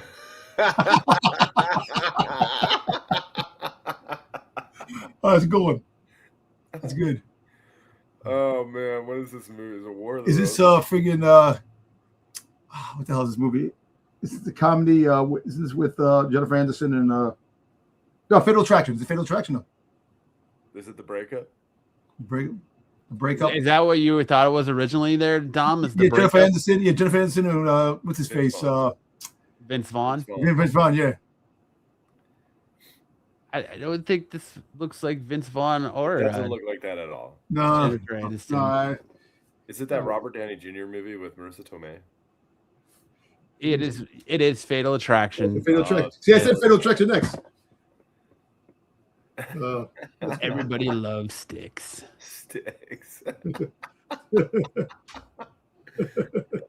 Oh, jeez. That was great. Up next. I love this movie. This is my favorite movie. Oh man, this is awesome.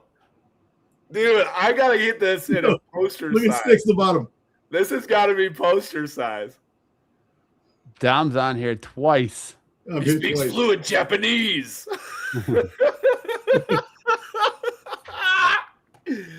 Tyson, this is incredible, bro. And then you got Bruce as the partner. That's freaking hilarious, bro. Hey, look at the sweet redneck waterfall on Sam there. And look at Bruce. It's fucking funny, man. It's so funny. You got Sticks and JJ at the bottom there. JJ. Dom as Samurai Cop. That's right. It is Samurai Cop. That's actually awesome. Look at his face. Oh, man, that's so good. That is good. Oh, shit. That really is good, man. Oh man! Hey, round of applause, Tyson. This is incredible. I love this so much. I like Sam's redneck waterfall, man. I know, right? It is just luscious. Oh, so beautiful. You really outdid yourself on this one, man. This is so good. Wait, who's in the middle? That's me in the middle. Oh, that's you. Okay. No, but look at Styx's face. He's at the bottom. Six. Crushed it. Nice, Hey, man. Kyle. Yeah, dude. So good. We have the right to remain dead silent. Ed's like, how much time does this take? And they got me there as Fujiyama. That's funny. So funny, bro. Up next. Fucking Joe. Isn't this fucking got the prison to sell some shit? What the hell? Is this Caged Heat? Caged Heat? It is not Caged Heat. This is like an older movie. This looks Yeah, it's like freaking goddamn delinquent schoolgirls or some shit. No, It's close. The tagline is a shocking true story of delinquent schoolgirls. Yes, yeah. Isn't this fucking It's prisoner? not Meatballs do. This is a prisoner or something. Prisoner Cell Block H or some shit. Remember that TV show on Channel Ed 11? says, nice chest, Jedi. Nice rack. Oh, Jesus Christ. this can't- is, Way to put the old perverts on there. I can't think of it. It's delinquent schoolgirl or something. It is not Jailhouse Rock. It is Reformed Schoolgirl. Schoolgirl. I've Shit. never. That was a good one. Reformed schoolgirls. Up next. Yeah, over the top. Over the top, yeah. Over the That's top. right. It is Over the Top. The Italian Stallion. Thank you, Tyson. That's Dom's high school yearbook photo. Over the top. Up next It was Pete. Is that who that is? Yeah, is Pete. Yes. it's Pete. Something Tiny Men. Something. This was toy. Not toy soldiers. Thank you, Tyson. I have no idea what. The tagline is 13 inches, which no one would ever mistake Pete for being 13 inches in any- with an attitude. Is it or something? I said. It's not Dune. Shit. I don't know that I've ever heard of this. Can't It's think. not Time Cop. Tiny Cop. Small thing, big things come in small packages. Cop. Who knows? I can't remember. Doll Man. Oh, Doll Oh Man. man. Yeah, that was a movie, man. That was a movie. Tyson said you had to go obscure. 13 inches with an attitude. Oh shit, that's good. Wait, Seeker. Way seeker, man. No tissues. Nubs is covered in jism. Oh Jesus, Oh my gosh. that's a good one. Oh shit, what's this movie? Oh damn. This is crazy, bro. Oh damn. I have no idea. I laughed so hard when I saw this because he fucking nailed this. Oh, Poor Wayseeker. yeah, he doesn't even know what's going on. I should take a picture and send it over to the dark side tomorrow. Oh my gosh. Oh, Wave Seeker, just text. As soon as Wave Seeker's name comes up, he in the chat, he just texts him. Remote control. No, it's not remote control. My left hand sore. I don't know. I can't No idea. think of the name. Confessions of a Porn Addict. Oh shit. Yeah, oh shit. That's right. This movie came out a while ago. That's a good one. That's a good one, Tyson, I've never man. heard of this movie.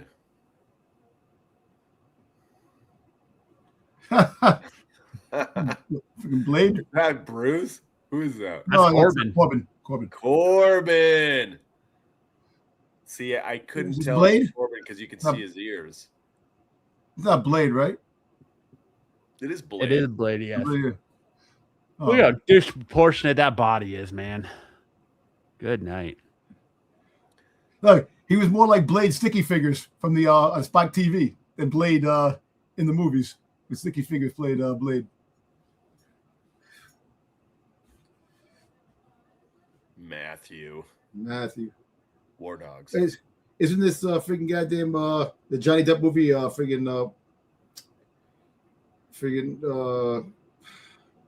the hell? Fear and Loathing. Look, I look better. I look great in that poster. I put the picture Tyson made of me in the James Dean Rebel Without a Cause up the other day on my social media, and my dad calls me and he goes, "Oh, I see you're having fun with AI, huh?" I was like, leaving no. Las Vegas. And I was like, "What are you talking about? Just it's not leaving Las Vegas." Like, are you talking about the James Dean photo? He's like, "You ain't no James Dean." Damn. It is a Tom Cruise movie, Ed. Yes. Yeah, Tom Cruise movie. Not Air America.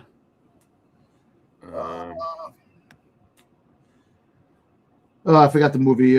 Based on a true story where he's a pilot and becomes a drug runner. Shit, I forgot the name of it. I know the name. I know this movie in my head. It's the tip of my tongue and I can't think of it. American Made. Oh, that's right. That was a pretty good movie. That was good. There you go. There you go, Sam. Get the wig on the end. You right here. There goes Sticks. There goes Sticks, and it goes freaking up Matt. What the fuck's movie is this? Oh, Jesus Christ. These are good ones, Tyson. Mannequin? There's not Mannequin. This is one I've actually never even heard of. Shit. Hot Tub Time Machine. Real something real. Ooh, Hot Tub Time Machine would be a good one, but it's not. It's real freaking not Mannequin. I know Mannequin. Something Real Girl or some shit. What the hell? Not Real Girl. Apparently, it came out in 2013. Oh Jesus. Yep, you got it, Sarah. It's Casablanca. Yeah. What? That's not real. No, it's not. It's Geek Chick. Geek Chick. Geek Chic. Geek Chic. Geek Chic. Geek Chic. Anna Roberts, Kate Black. Oh, Joel Martinez. Julia Smith. All right. That's a good one. Geek Chic. That's Sam on the right. And that's freaking Sticks. And that's Matt in the middle. And by far, other than the Wayseeker, my favorite of the week.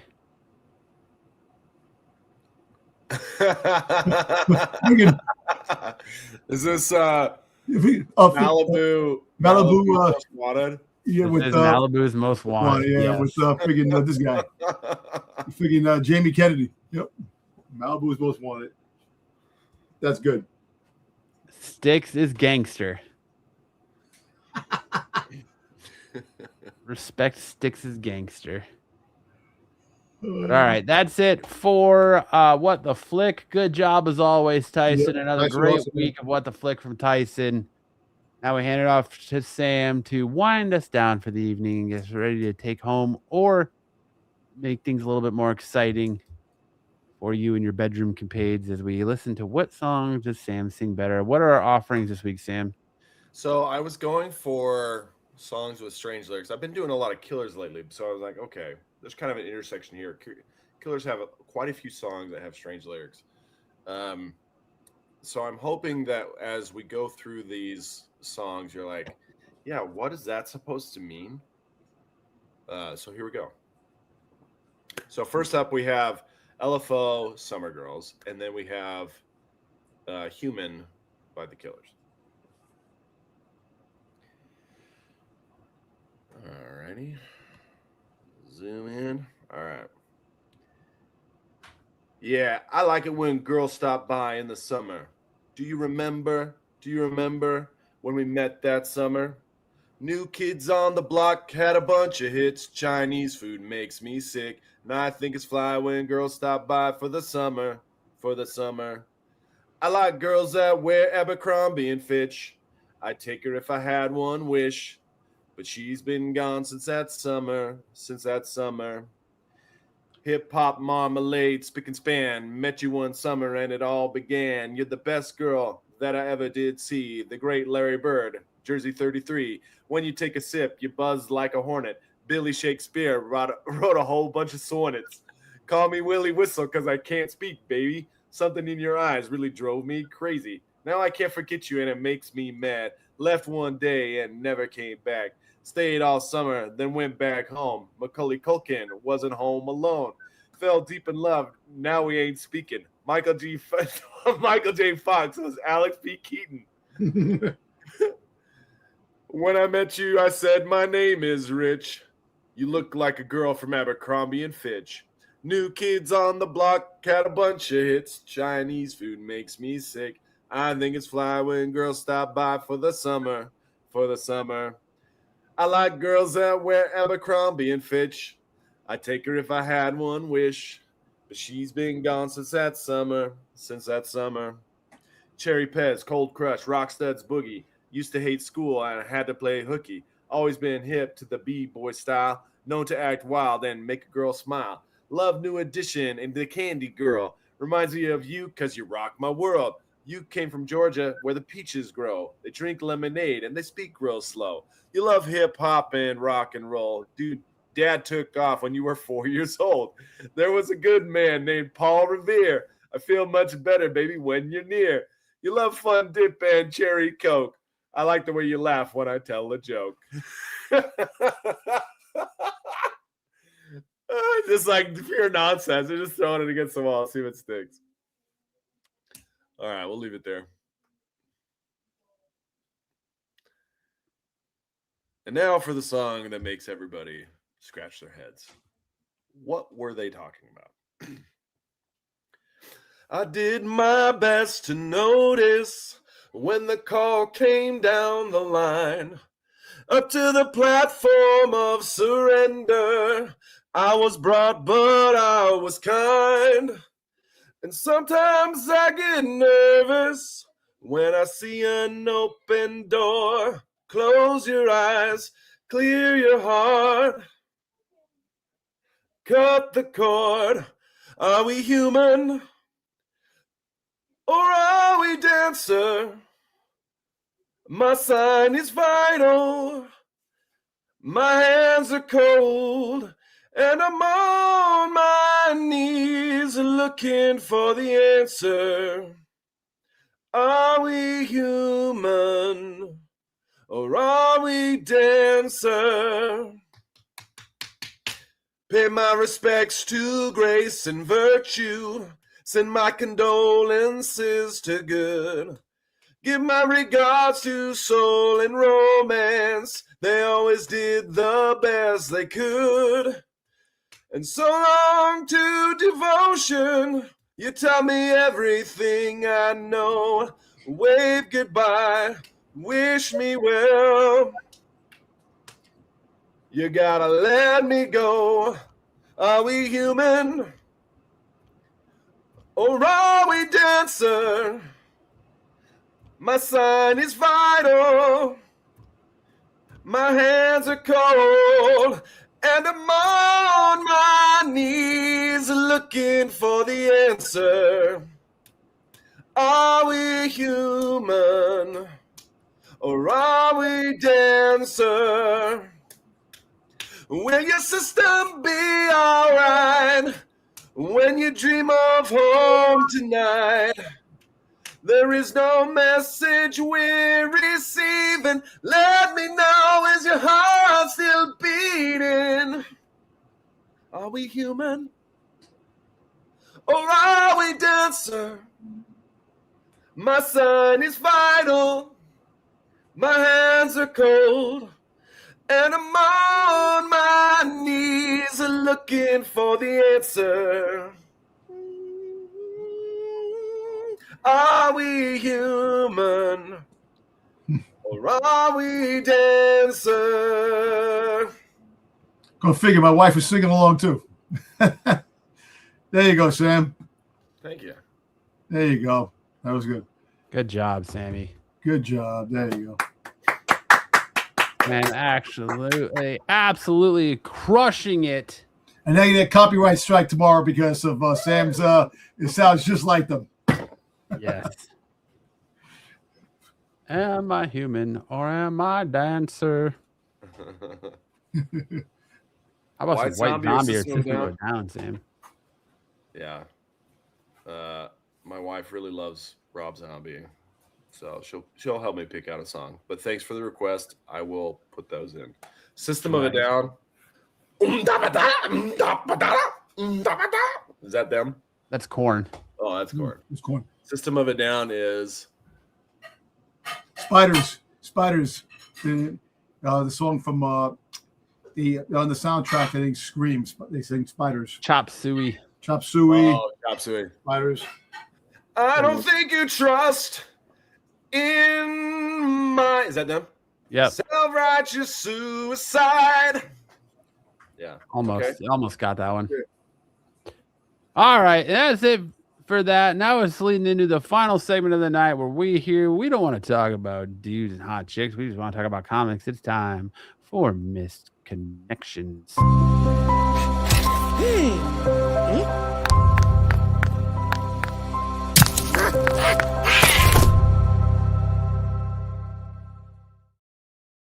I feel sad, man. Those sticks, man. Sticks never called back on, huh? Suicide watch, man. What are you Oh, gonna do? man. The struggle's real. He is vigorously pleasuring himself with his Booster Gold body wash. Ah! All right, Sam, kick us off. Okay. Looking for an experienced plumber. I'm looking for an experienced plumber who has the tool to uncover a hole. Please have a good tool because the hole is covered and small. You will have to use a lot of oil to be able to put the snake in. Please send a photo of the snake to see if it can get into the hole. Hey, very subtle, but right to the subject. Right to the thing. You send a picture of the hole to see if the snake will fit. Exactly. Yeah. Wellness check for sticks. Wellness check. So he just wants a dick pic. That's what he wants.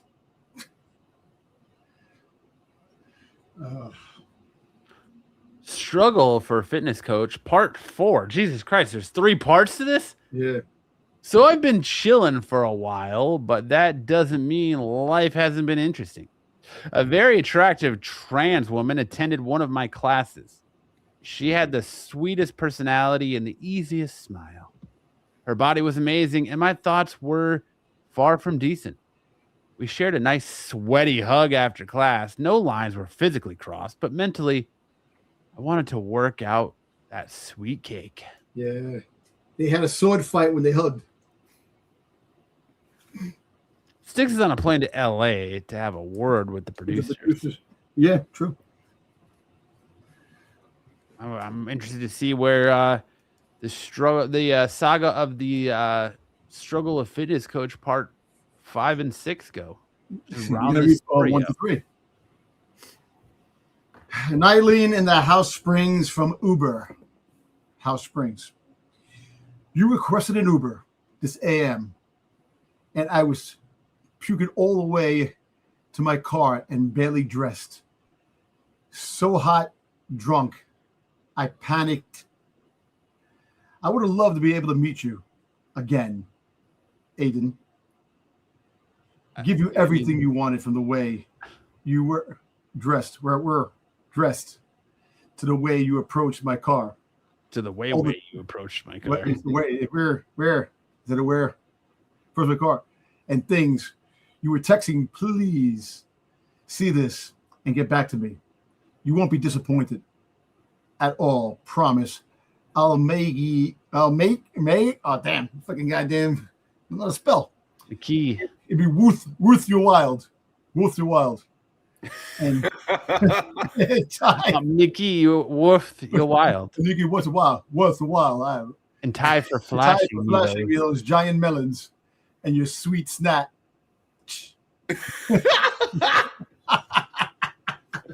You see, snap.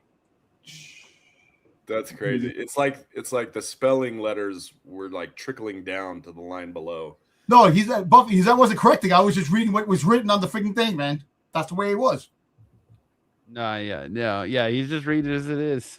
As it is. No one's correcting me. Pretty bad. Look, if you see the damn words, it's like, damn. Yeah, for real. Mexican man, Suitland. Mexican boy of 5'10" and 26-year-old. It's late at night in Suitland, and I'm masturbating. I'm naked in my car. He's doing a Knight Rider. With the driver's window down. Does anyone want to look and lick me clean? Ugh. No. You can just see the disgust on Sam's face. Fucking Knight Rider over here. Oh my god. I'm Gremlin MD on FF Baltimore. I know this is an absolute long shot. And you'll never see this, or it'll never get to you some other way, but here it goes. We met on an AFF, and on this exact day in 2018, and we had a great casual thing going on for a while, which I can't for the life of me remember what happened. I think my wife is burning the house down because my smoke alarms are going off. Yeah, actually, that's the kettle going off. No, well, then it's simultaneous because I can hear my smoke alarms going off. I should probably go check that out, but I'm committed to this. So anyway, you really enjoy the way I would perform Inglius on you? Inglius. What the fuck is that? Analingus. It's like cunnilingus, but anal. Anal? This is Dom's probiotics. Oh, okay. Yeah, exactly. Probiotics. Just say eating my ass. Like, why the fuck do we have to try to pull out the thesaurus and use big words in a fucking Misconnections post? I miss those days, to be honest. And if by chance this reaches you, I'd absolutely love to do it again. Sometime soon, at least one more time. Absolute bare minimum. Just sit on my face and let me go to town. I sure hope you see this. Fingers crossed. Yes, eat ass is a healthy probiotic. There you go.